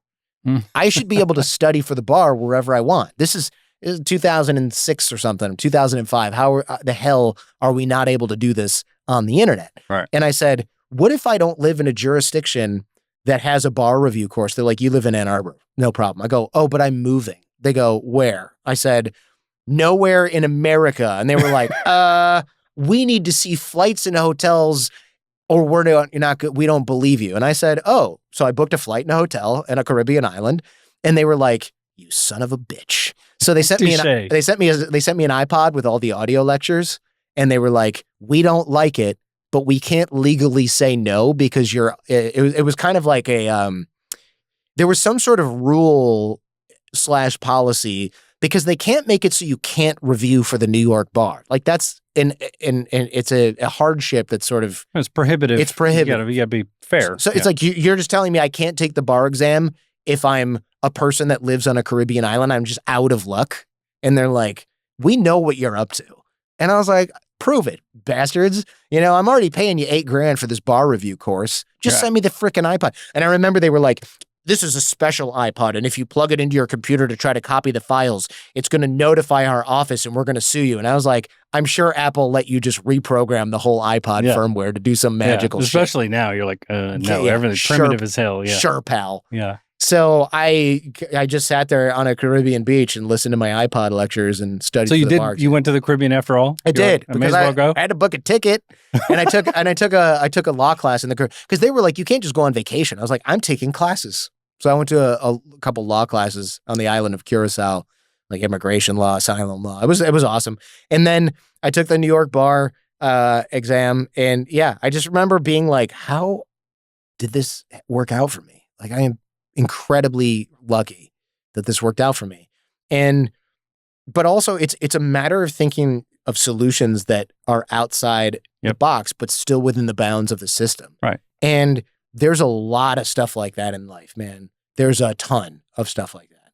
And if you can program your mind to look at that, you read the fine print.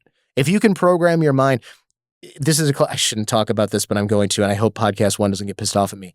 Some shares vested, and they're subject to a 6-month lockup. We're going to repurchase them from you. And I was like, all right, when? They're like, well, after the 6-month lockup. And I was like, what is the lockup for?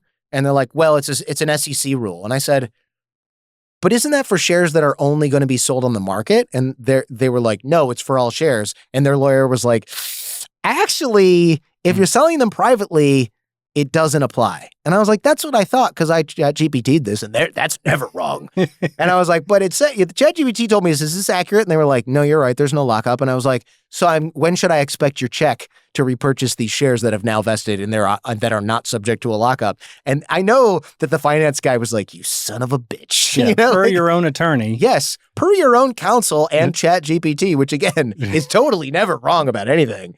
You have to repurchase these now, or I'm going to sell them on the market, immediately. So, go ahead and let me know. And it's not manipulation if you're looking for creative ways into doing something that you actually are going to follow through with. You're not trying to rip somebody off. Yeah, it's not a rip off. They're my shares. I know you guys don't want to pay me cash for them right now, but you kind of have to. Yeah. And here's why. I mean, yeah, you want to hold on to my money for 6 months. Well, of course you do. Yeah.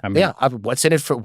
Why wouldn't you want to not pay me for 6 months? Like I completely empathize. However, I am not signing up for that. So this is something I haven't heard you talk about, but I understand that you were involved with doing some security at some point. Yes. And that's kind of in one of my wheelhouses as well. And I'm curious, did that involve any manipulation or tongue twisting or to get into that industry? Because you also got into an industry where it was more on the protection side than the standing guard side, right? That's true. Well, I did a lot of both. Like I did a lot of like being a bouncer at a yacht club, which was eye-opening because wealthy douchebags are some of the most insecure losers that I've ever met in my life. I also did security at a Mexican club which had like gang members. And I remember the leader of the Latin Counts gang being like a generally charming, nice guy, which is weird, right? But I also remember a car dealer who sold Lamborghinis who was at the yacht club being like the most insecure loser piece of crap that would be like, you're going to talk to my lawyer. And I'm like, dude, I'm 20. Who are you trying who are you trying to impress / who are you? Am I intimidating you? Because I'm a kid. Yeah. What is wrong with you? Like you're drunk at a bar, you're 50, you're divorced, you're drunk at a bar. Like I'm checking my watch. Like it's 2:00. You don't have anything better to do tonight, dude. I'm at work, but I'm a child, like you're trying to front for a kid. You're so pathetic. And I just thought like, wow, this is what humanity looks like. Like this is what drunk, successful adults talk and look like sometimes. Like it was just very eye-opening. But yeah, I to get into that industry, I got in kind of by accident because I worked at a movie theater in a wealthy suburb, and it was owned by a billionaire pizza magnate who also owned the Detroit Red Wings hockey team. His name was Mike Ilitch. He's not around anymore, but his daughter owned this movie theater. And so I worked there, and I don't know if they had theft, loss, whatever, but basically Mike Ilitch is, since his daughter owned the place, he sent his personal private investigator to do some security at the theater sometimes. And the guy was like, he was bored because he's like a qualified investigator who does like close personal protection for a billionaire. And he's standing around at a movie theater in the suburbs. And it's like, what the hell are you doing here? So him and I would talk, and he liked martial arts and karate, and he would like show me wrist locks and stuff in the back hallways. And it was awesome. It was really cool. And he's like, you got to meet this guy who runs this security company in Detroit. And he ended up putting that guy in the movie theater security because he was like, I'm sick of this crap. So he hired that guy to run security. That guy and I would be talking about stuff or doing wrist locks or whatever in the back hallways too. And I remember this is like mid-90s, 1996 or something, 19 whatever. Okay. And I remember he was like, I need a website. Do you know anything about that? And I was like, I can make websites. So I made him a website. And he was like, this is the coolest thing ever. I've got a website. This looks like the future, right? And so I made it so you could send text messages to the guy's cell phones from the website. I made it so you could email the company from the website. I put the phone number up there, made it look badass, put photos. It was dope. Yeah, 96. That's a $6,000 job. Easily. So, and he was like, that was the thing. I was like, I'll take a mix of cash and training, because he knows like gun stuff and all this real karate stuff that nobody was teaching me at strip mall karate, where I'd gotten my black belt in like fake in Bullshido or whatever. Sure, yeah. Right. So I was driving down to Detroit and I learned all this stuff like shooting, defense, disarms, all this cool stuff. And then he was like, hey, do you want a job driving my guys to work? Because a lot of them were like either carless, driver's licenseless, suspended license, or like felony DUI, but now working off the. So I basically became like the transporter for all the staff, and I drop them off at their venues. And then since I was reliable, he was like, "Can you collect the cash from the guys at the end of the night, and then give it to me, and I'll pay the team?" Because he's like, you don't want to give somebody who's like maybe got a record and working there for 2 weeks $3,000 and be like, bring that to the office and I'll give you 10% of it, which is your share. Yeah, that's a big thing, especially when it's cash. I mean. So he's like, this white kid's not going to steal my money. And if he does, I know where he lives and I know his license plate number. And like, I've known him for a year. So I was like collecting the cash, driving the guys around. The other thing was, since I had an SUV and since I also was white, this is just an uncomfortable truth, I didn't get pulled over in Detroit, like ever. I had a nice car and I was a white dude driving around in a downtown area. It looked pretty normal. Yeah. Our guys would get pulled over constantly because they're wearing a bulletproof vest, and I was the only white guy at work. They're wearing a bulletproof vest and they're driving a beater, and it's like, where are you going? Right. Oh, I'm going to work. Why are you wearing a bulletproof vest and a bomber jacket and you have weapons in the car, but you're a felon? Like, you get out. We're searching the vehicle. So we just kept all the guns in the trunk and, unloaded. Yeah. And I was driving the car and I never had anybody pull me over. And so it was easier to get the guys to and from work. And I would wave at the cops like, hey, and they'd be like, oh, okay, whatever. I mean, it was like, you can do that. And so flaunting your privilege. That's right. Flaunting my privilege. What was funny though, was the cops were also black. They just pulled black people over more. And Detroit notably is a lot better these days. But in '96, Detroit was a really bad place to be. And I was on Van Dyke and East Jefferson, and our clubs were on the east side and the west side, somewhere in Grosse Pointe, which is the nice area. That was the yacht club. Okay. But most of them were in the hood. And there was Club International, which was like down by the Rensen. These are not safe places. Yeah. And so I started to work at those types of venues too. So yeah, I had to do a lot of smooth talking.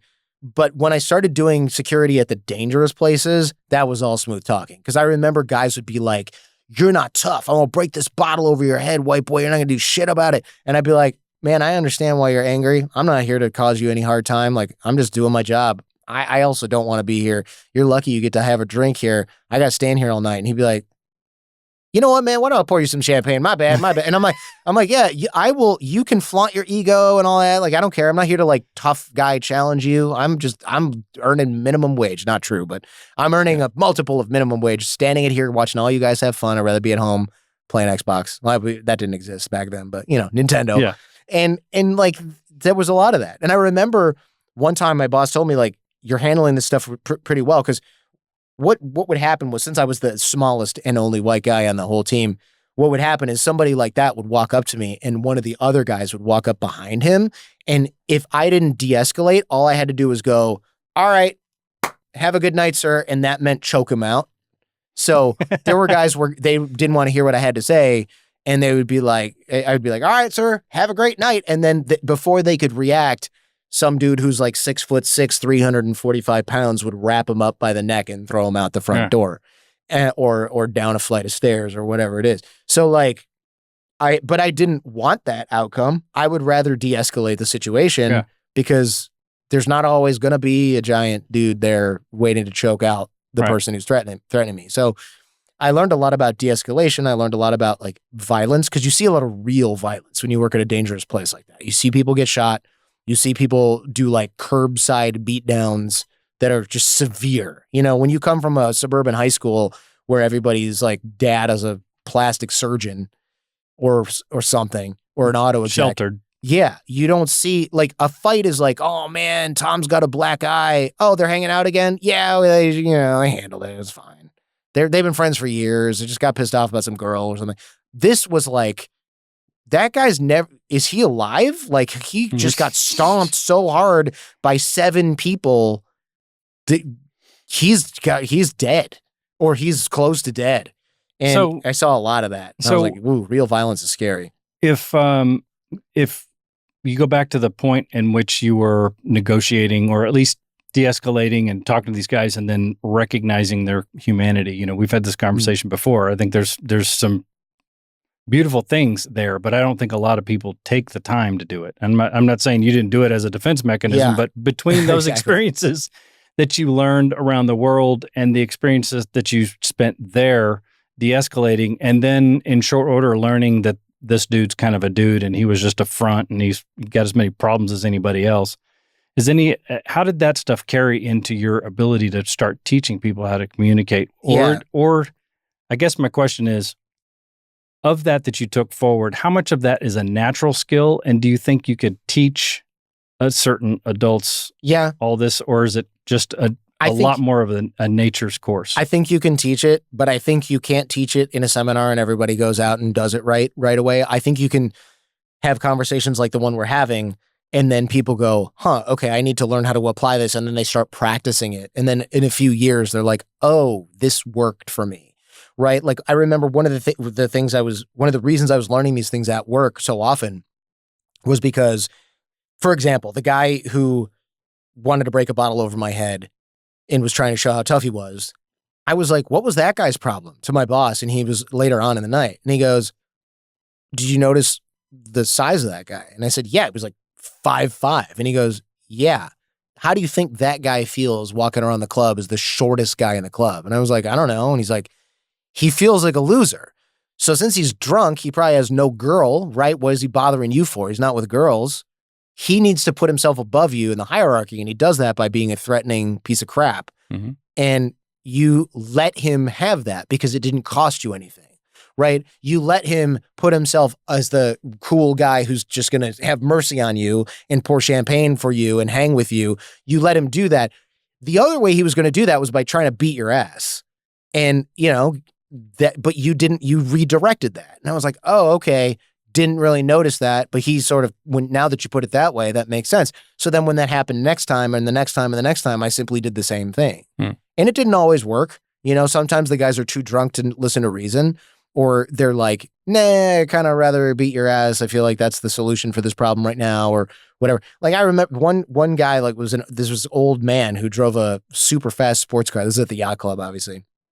And he elbowed me in the face because I told him he couldn't come in the bar because he was wasted. And then I was like, oh, I can beat this dude's ass right now. But then I was like, what is the purpose of this? It's going to cause an issue. It's going to cause a conflict. It's going to cause a problem. And a lot of people saw it. And so what I did was I said, look, man, I'm not going to hit you back quietly. And I said, but what you need to do is apologize loud enough for everybody else to hear. Because if I let you elbow me in the face without an apology, these guys are all going to do it. And what that's going to mean is I'm never letting you in this bar again. And he's like, I know the owner, blah, blah, blah. And I go, do me a favor. Apologize loudly enough for everybody to hear, or you're always going to have a problem with me. Always. And I'm going to call the cops right now because I know you're trying to drive home in your car. I got your license plate. You're going to drive home drunk. I'm going to make sure you get caught. Yeah. And he was like, you see his eyes widen because he's probably on his third fucking DUI, this piece of crap, or he's driving without a license, Right. And so he apologized loud enough for everyone to hear. And then he got in his car, and I'd already called the cops anyways because there's no way I'm letting a guy drive home that drunk. So I don't know if he knew it was me, but hopefully, he ended up just spending the night in the drunk tank. But that was the strategy, because it was like, I can either get my status back and get my authority back as a bouncer by mercilessly pummeling this 50, 60, 70, however the hell old he was, drunk guy who's 5'2", and that's going to always be an issue, or I can just handle it that way. Because I don't care if I look a little bit schmucky at a yacht club that I'm not going to as a 20-year-old kid. Who gives a shit? Huh. This isn't my hang. I'm not trying to impress these divorcees. I don't care. What I need is for my authority to sort of be respected enough that not all of these guys try to be front and hit me in the face whenever they get upset about something. That's all I need. I just need perceptive enough at 20 to see purpose over ego, which is saying a hell of a lot. It was tough. It was tough because what I remember many times I wanted to tell I was like, I should have beat that guy's ass. And my boss is like, no, you should not. Yes, you could have. What happens when that guy comes back next week because his girl broke up with him because she saw his ass get beat? Now he wants to shoot you. And I was like, oh yeah, that wouldn't be any good. Yeah. Or lawsuits even. I mean, it's brand damage. It's all kinds of things that you recognize down the road. Yeah. And the club owners don't want somebody their staff beating the shit out of somebody in the venue. Right. Some club owners think it's funny, but that's only funny until the lawsuit gets filed, right? Yeah. Against the venue. And then it's not funny. A justifiable one in that case too, because you could articulate now what the alternative was. And yet you decided to. So de-escalation is the way to go, man. Yeah. Like, it doesn't matter if you can actually handle. Plus, man, once you see enough real violence, you realize like, oh, I'm bigger than him and I know karate. That doesn't mean shit when he swings wildly with a bottle of Cristal and hits you in the face. Like, you're still the one who got bottled. Yeah. Bad shit happens to tough guys all the time. Yeah. It doesn't matter. And all that training stuff, they always say the worst thing you do is underestimate the skill of your opponent. Of course. Or the tenacity or the whatever. There's always going to be somebody that you look at and say, well, he's only 5'5", and he's drunk and he's going to climb you like a monkey and choke you out. Yeah. even though you're skilled. I mean, Exactly. that Yeah. person exists. So It exists. don't And do also, that. like, I don't want to have to look over my shoulder for this guy for the next zillion times I come to this club. Right. Why do I want an enemy in this club? I want to see that guy next week and go, oh, hey, what's up, man? Good to see you again. And him go, oh, yeah. Hey, what's up, man? You know, how you doing? Like, that's what I want. It's old school. Man, we had this problem at the Mexican club all the time because the guys would go in there and do cocaine and the owner would be like, kick out the guys doing blow. And we kick them out and then she'd let them back in because they were like her nephews or something. We're like, make up your fucking mind, you know, kick everyone out or just not that it's your family that's doing the blow, you know, like the gangsters are behaving. And they all feel like they're Superman. So that's the worst time to ask me to kick them out too. Because they all feel like they're invincible now. Why don't you get me before they do that? So what we did is we made friends with the gang leader. The reason the gangsters were behaving was we made friends with the guy who was the gang leader. And we said, can you just, if you guys want to start fights, can they just fight each other? Don't fight my guys. I got to pay their medical bills. Yeah. I need them to work. Like they're just doing their jobs. And the guy was like, yeah, that's fine. If they want to fight, they can fight each other. They can fight the other gang members. They can fight the civvies.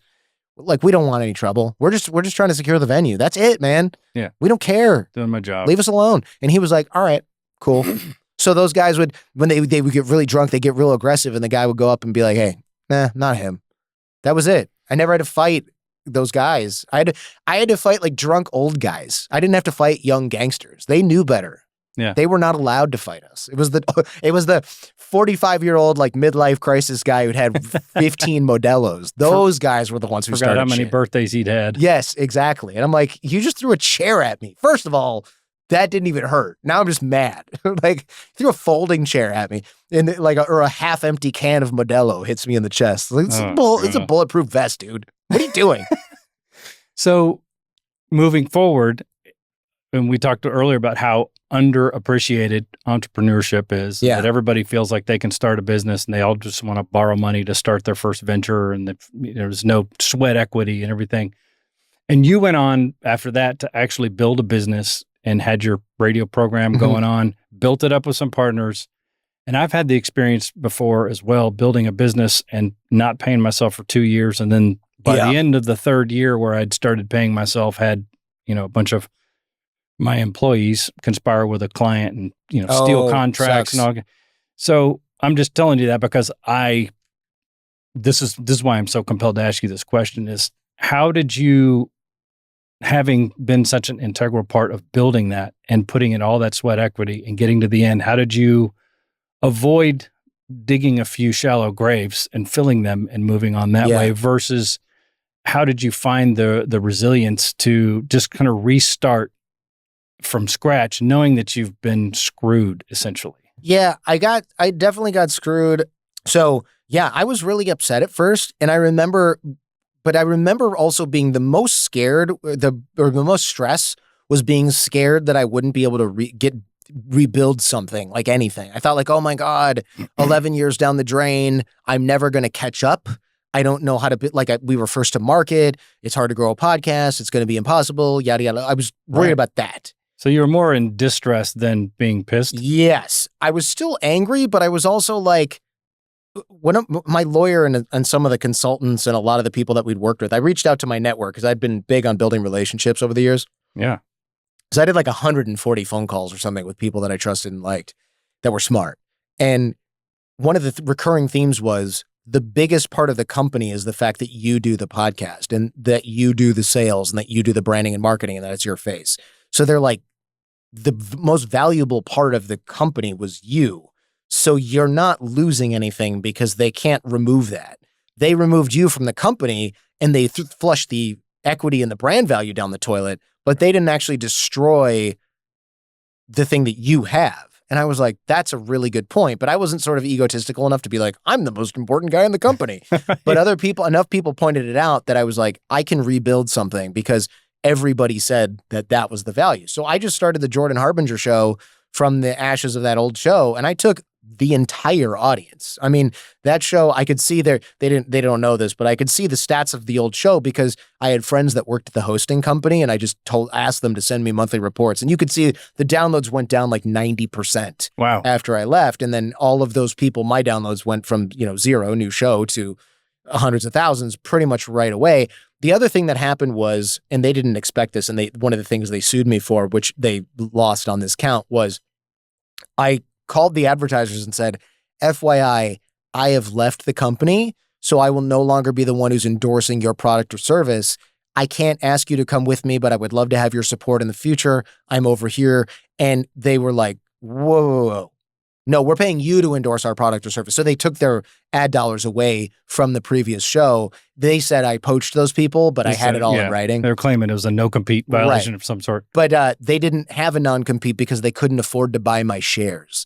So they couldn't enforce the non-compete. They tried to do that, but the judge was like, if you want to enforce this, you got to buy the shares. Oh, we're going to buy those shares. They missed every deadline. Yeah. And the judge, they were trying to argue that I was competing in despite of them providing notice. And my lawyer was like, he doesn't have to stop competing because you provided notice. If you want to take action and give my man a check, then he will stop competing with you. But until then, you're all blow, no show, all hat, no cattle, go suck it, right? Yeah. And the judge agreed with that as well. The other thing is my network, Podcast One, just shifted all the ad dollars from the old show to the new show. And the reason that, and then they made a huge mistake and they sued Podcast One.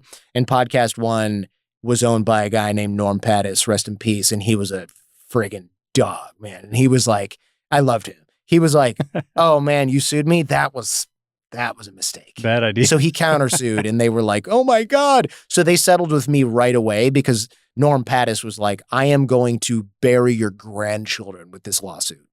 Yeah. And they were like, oh, and I said to Norm, if I get them to settle, will you drop your suit? And he was like, I'll do whatever you want me to do. I just want to see these guys bent over. So I called them and I was like, I can get Podcast One to drop the countersuit that you guys stepped in.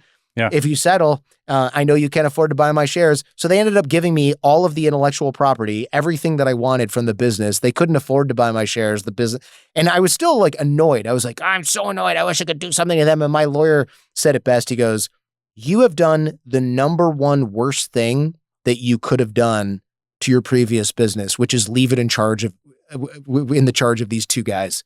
Because they are lazy, entitled, and no talent as clowns. And he was right. Yeah, and karma doesn't really help in a lot of the situations. You know, if you would have gone on and done whatever, whether it failed or succeeded, obviously it's succeeded. Yeah. But the karma part is less of the focus once you're hyper-focused on what you're doing. Most of those cases. Is that true? It's true. Like, would I have loved to see something horrible happen to those guys or whatever? Honestly, not real. Like, part of me is like, that would have been great. But also I just didn't care. Right. I was like, I'm too busy focusing on moving forward. I don't have time to like wish bad things on you guys. Like, I don't even care. And also, I also know, this sounds like very weird philosophical maybe, but I also know that like from their perspective, or it's mostly one guy, he was doing the number one thing he felt that he had to do, which was preserve his ego. Speaking of ego protection, He was preserving his ego because what he couldn't stand was if I left and succeeded without him, what that proves to him was that he wasn't required for me to succeed. And that broke something inside that guy. Right. And so me succeeding was like the best revenge I could possibly get because that was his worst fear was me succeeding without him. Was revenge any part of your motivation to start?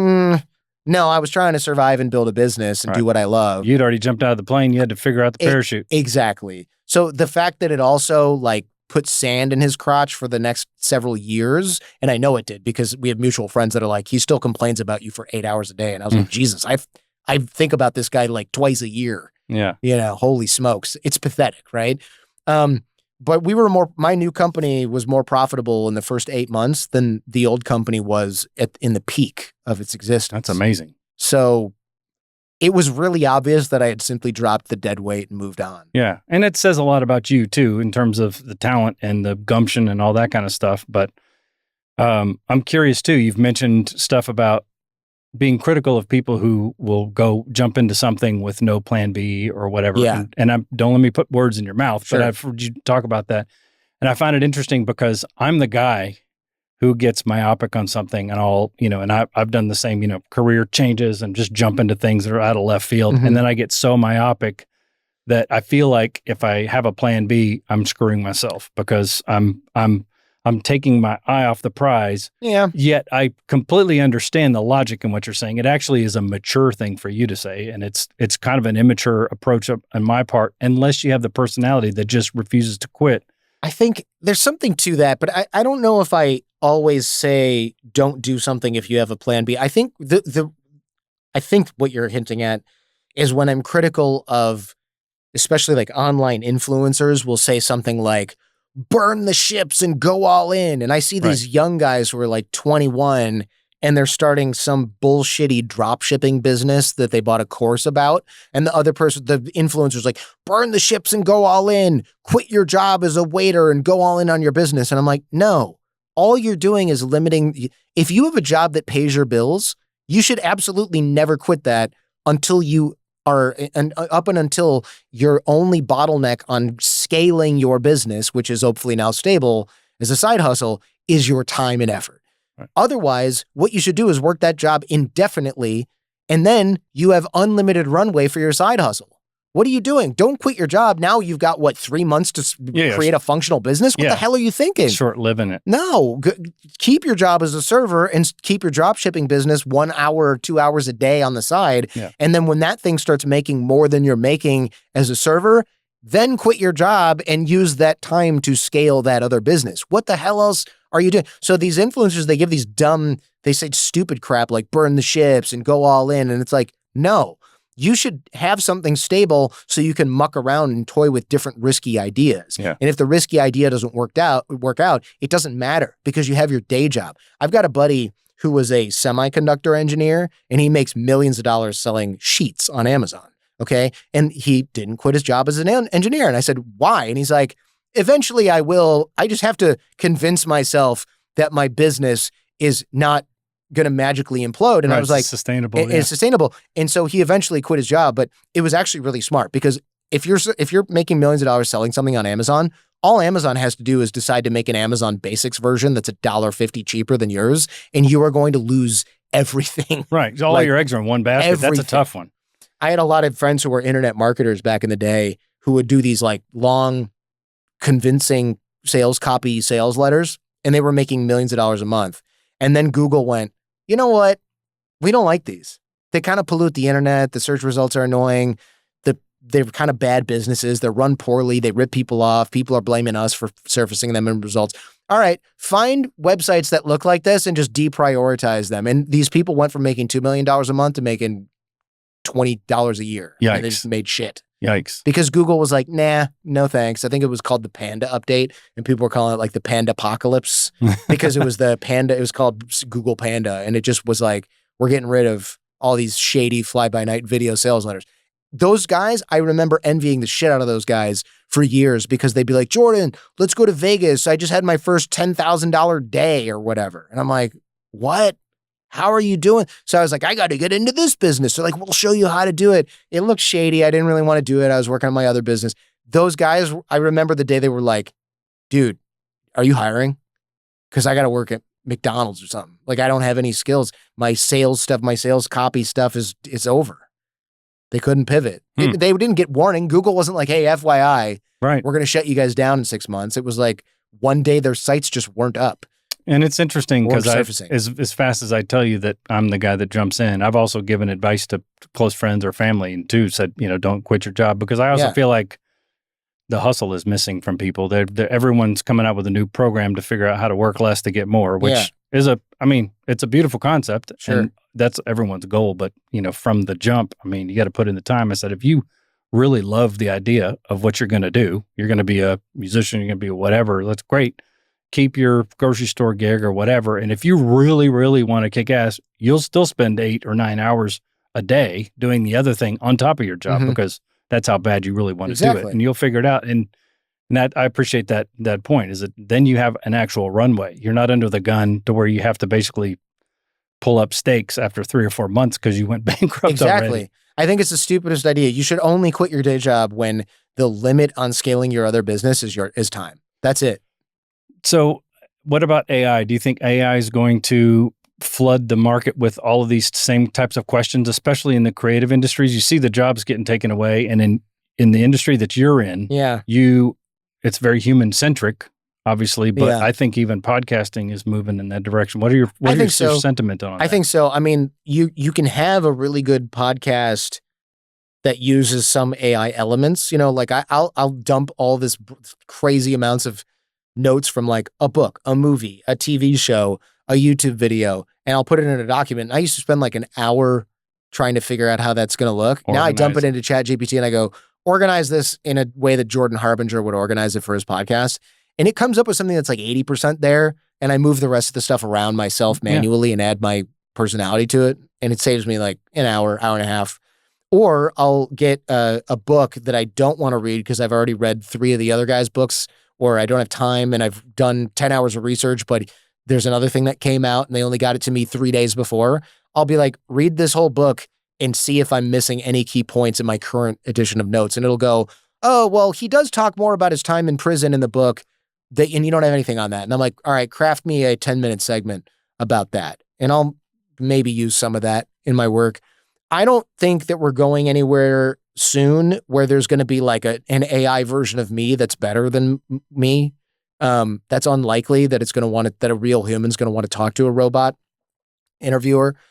And also AGI, which is like what people think AI is, artificial general intelligence. They keep saying that's around the corner, but I know that that's bullshit from people who are industry insiders. Really? It's like 50 years away. It's not 5 years away. And if it's even possible, which I'm sure it is, but it's like I'll be dead by the time that's good. Really? It's fascinating. Yeah. If you look back I'm doing a whole show about this, but if you look back at AI research, they had AI research in the 60s, 70s, 80s. It was not what it is now, but they had it. Mm-hmm. There are deserts where they go, can't really do much more with this for the next several years because the limitation is we actually need 1 billion times more computing power. And that's just not going to happen anytime soon. So then it just sort of sits there all through the 80s, through the 90s. And then in the 2000s, they're like, look, we can do like 100 million times the amount of computing power. And it's like, okay, all right, that's a big leap. And then they go, but we kind of need like to 10x that. Well, okay, now you have 1 billion times the computing power. It's just super expensive. Well, we actually need like 100 billion times. So it's just, the requirements for these neural networks goes up and up and up and up. And they can't solve problems like AI hallucinating. They don't have the ability to do that because it's kind of like a feature, not a bug. That's kind of how it works. So in order to fix that, they're not close to fixing that. They don't know how to fix that. The top AI researchers don't understand even fully how it happens because you can't look at a neural network and see how it came to a conclusion. It's just not how it works. It's not a math problem. Philosophically, truth is not finite either in a lot of cases too. So it makes it even more complex to come to a conclusion. So they can't really figure out exactly how to solve this problem. All they can do is say, fact check this, does this and you can do that and it goes again and again and again and again and again, but it just takes more computing power to do that. And it can't create things. All it can do is take things that humans have created already and reorganize them. It's like a very fancy autocomplete or autocorrect. Yeah. And it can do that with the power of Google, but it's not close to being like a thinking conscious machine. And that's what you need in order to have a good conversation with somebody. There are AI podcasts now and they sound pretty real. The voices and stuff are good, but it's still missing something and it's really boring. And the reason is because it just can't do what humans do. Yeah, it does sound really contrived. Yeah. I mean, it'd be like me going, I have questions that I want to hit that I've skipped 90% of anyway. It sounds like my podcast did in the beginning, where you're like we didn't have AI then, but I'm pretty sure people would have gone like, is this guy real? He's not. This is not interesting. This guy is not good at this. Well, you've interviewed people from, art forgers to Nobel Prize laureates. What direction do you plan to go in the future? And has the direction that you're taking the show changed since you've been doing it so long now and you do it so consistently? Has your purpose behind the show changed over time? Yeah, I mean, it used to be about how to meet women and stuff back in the day. I used to just talk about dating and relationships, but then I got interested in body language and reading people and talking with certain people and like, criminals or investigators or undercover cops or whatever like you. And that became more my focus. Now I don't really talk. I mean, I'll do like a once a year episode on dating or something. It's kind of fun, but I really don't focus on. I follow my own personal interests, and that's been actually kind of a secret weapon. People are like, how do you manage to stay engaged with so many people of so many different types? I'm just really naturally curious about those things. If I'm not interested in a topic, I can't really fake the curiosity. It's really hard. I'm not a good actor. Great point. So I just won't do the show. If I read a book and I'm like, that was kind of boring, I just cancel the show. And my wife's like, well, you read that whole thing? And the answer is no. And my show booker's like, you read the whole 10-hour book? And the answer is no. Like, what the hell's wrong with you? But I can't fake it. It's not good. It's not fun. It's not interesting. I don't want to do it. And so, yeah, I really follow my own interests. And that's been, again, a superpower because I don't have to like pretend to be excited about something. I am excited about that thing. And then after the interview, I never want to see that person again because I've already read their book and spent 10 hours watching all their videos. And I'm like, I need a break from you for 90 days. Yeah. Your time organization is impressive with the amount of shows. You're doing 3 shows a week. Is that right? 3 shows a week and millions of downloads every month. Yeah. And that's impressive because I would know, and this is one of the things I truly appreciate about you, and I really do mean it. I'm not just pandering. You're fluffing me up good. Flattery will get you everywhere. Is the fact that you do your research. Yeah. Because I'm sure you've been interviewed before where you sit down and you're like, these people obviously don't know anything about, so you get these surface level things that happen. It's the worst. Yeah. So I appreciate that about you, and it's got to be insane putting in that kind of time. But I think that's a reflection on your work ethic and stuff too. That's true. And thank you for saying that. It's true. It's kind of like you would not go to court being like, hope they don't ask me about this. You know what I mean? Like, that's bad. You would be disbarred if you practice law like that. Yeah. And so I don't go into an interview being like, God, I hope they don't notice that I don't know what this person does or did or anything about it. That's going to go poorly. My audience is pretty smart. They're going to know if I came in and I'm just bullshit. And the guest is going to sit there and be like, you don't even know how to pronounce my name? Are you sure you did research about this? Yeah. This is ridiculous. So I try to be really conscious of that. And you're right. I would say one of the worst interviews I've ever been in, I went on, it was like an online one, and I went in the Zoom room or whatever it was, and the guy goes, are you interviewing me or am I interviewing you? And I was like, tell me you've done no preparation without telling me you've done no preparation. Please tell me you're a comedian, because that's got to be facetiousness coming out of your voice, and right? I was like, and I remember going like, you're interviewing me, just knowing that the next 45 minutes or however long it was going to be the most teeth-pulling, painful, annoying surface-level conversation of my entire life. Yeah, and you can make it work. You've got guests, I'm sure, that have a great gift of gab, but you can still tell it's just not authentic because they're having to fill in all these gaps. And, this interview has gone every direction that my notes don't say. Yeah, I know. You sent me some things. You sent my wife some stuff like, here are the topics I want to discuss. And I was like, no, sir, not today. Like, swipe them off the desk. Like, I'm going to start by talking about irrelevant things and I'm never going to shut up. But I love it. But that's the point. This has been a conversation and I quite appreciate it. One last thing is, and this is probably a question you've gotten before, but I actually do want an answer because I'll make it a little easier on you, is what guest or guests have affected you or taught you the most personally, just on a personal level? Obviously, you've had amazing people at all kind of levels here. Is there some guests that actually kind of transformed the way you think or just inspired you beyond something that you expected? I mean, many of the guests have done that, yes, but people probably want to hear like a cool, famous person that they recognize also, which is good. Yeah. I mean, not really. I think one of the things that I think is stuck with me, not just because he was famous, but because he passed away a few months after recording the interview, was Kobe Bryant. And it wasn't anything he said in particular. We were talking about parenting, and I noticed on my way to the interview, I looked at his Instagram, which I didn't even know he had. And it was all like pictures of his kids playing soccer or something, or basketball, or running track or something. And I thought that was interesting because I was like, wow, I thought this was going to be branded by, I don't know, Nike or something, or like him selling something. And it was just like him and his kid. And I was like, what a normal guy Instagram to have for Kobe Bryant. That's interesting. And I remember after the interview, he was asking me about my kids and I was asking him about his kids. And we were just talking about, it was just two dads talking about having kids, young kids. And I thought this was like the most normal thing. And like, this is a guy who's had like all the fame, all the women, all the money, all the everything, notoriety. And the thing he cares about most is spending time with his kids and his family. That really struck, because I was like, wait a minute.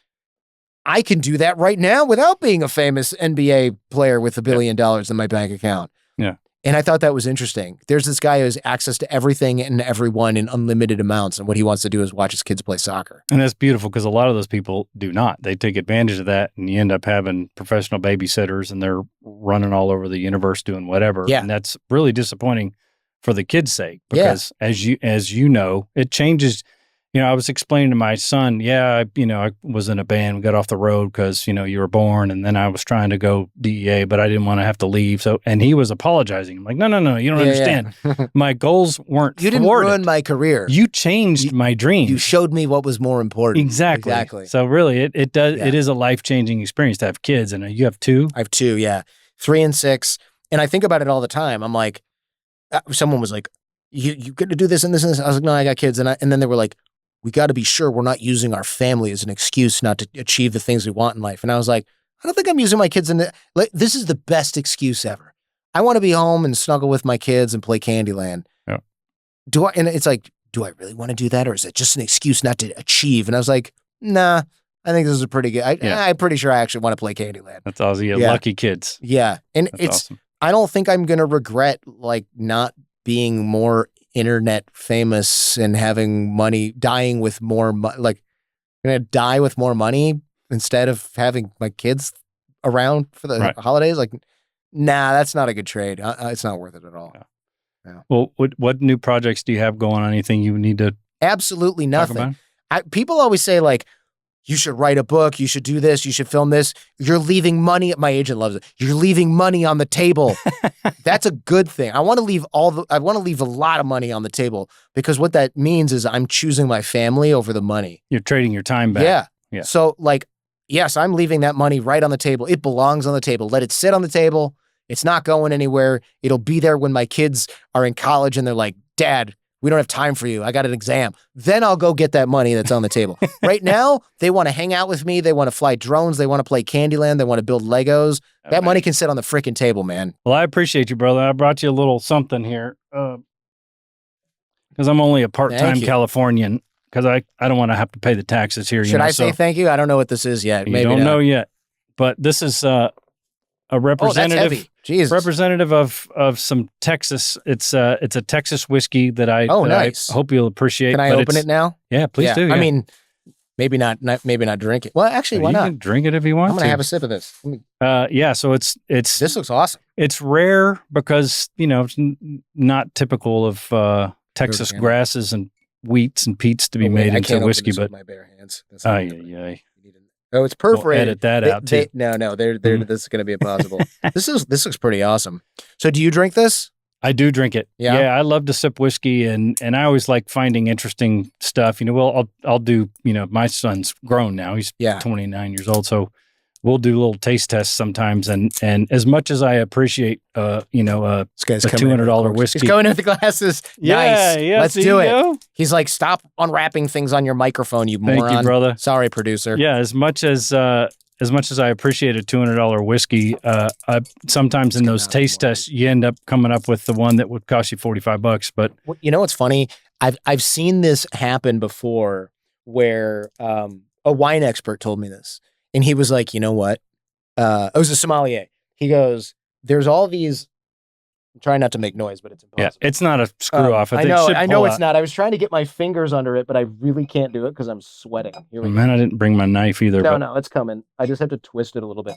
This sommelier told me, he goes, I was like, hey, I've seen those taste tests where like these wine expert people, they'll drink a bottle of like $2 Chuck, and then they drink this other bottle. It's like $45 and they can't tell. And he goes, yeah, that's definitely happened to me before. He's like, it's just, there's cognitive bias. There's all kinds of stuff that can fool you. And he's like, and there's a lot of brands of wine that are cheap and they're just fine. Yeah. And it's a lot of it with whiskey, I found out, is distribution, because, in Texas, you're looking for a bottle of Blanton's, you're going to spend $400. But you could also go anywhere else. Hold on. Yeah. You can go, You can tell somewhere. we're old. We both groaned. That was nothing we just did was physically This is demanding. what old people do. Yeah, but it's depending on if you get the distribution. Cheers, brother. Cheers. Thank you. Oh, that smells good. And it's all Texas grasses, which you would never know. Whoa, this is super good. Isn't it? Yeah. Why is this so much better? What is in here? Because sometimes you drink a whiskey and you're like, it sounds like something I'm going to clean my hubcaps with it. Yeah. This is almost like slightly sweeter, but there's also almost like a cinnamony flavor going on. Yeah, What so is I that? think so too. It's on the note. You get a lot of that vanilla-ish, and you don't get the fire until it's down your throat already. this is you get super just good. a little bit though. Wow. No, this is super good. Well, enjoy, brother. Thank you. Yeah, I will absolutely do that.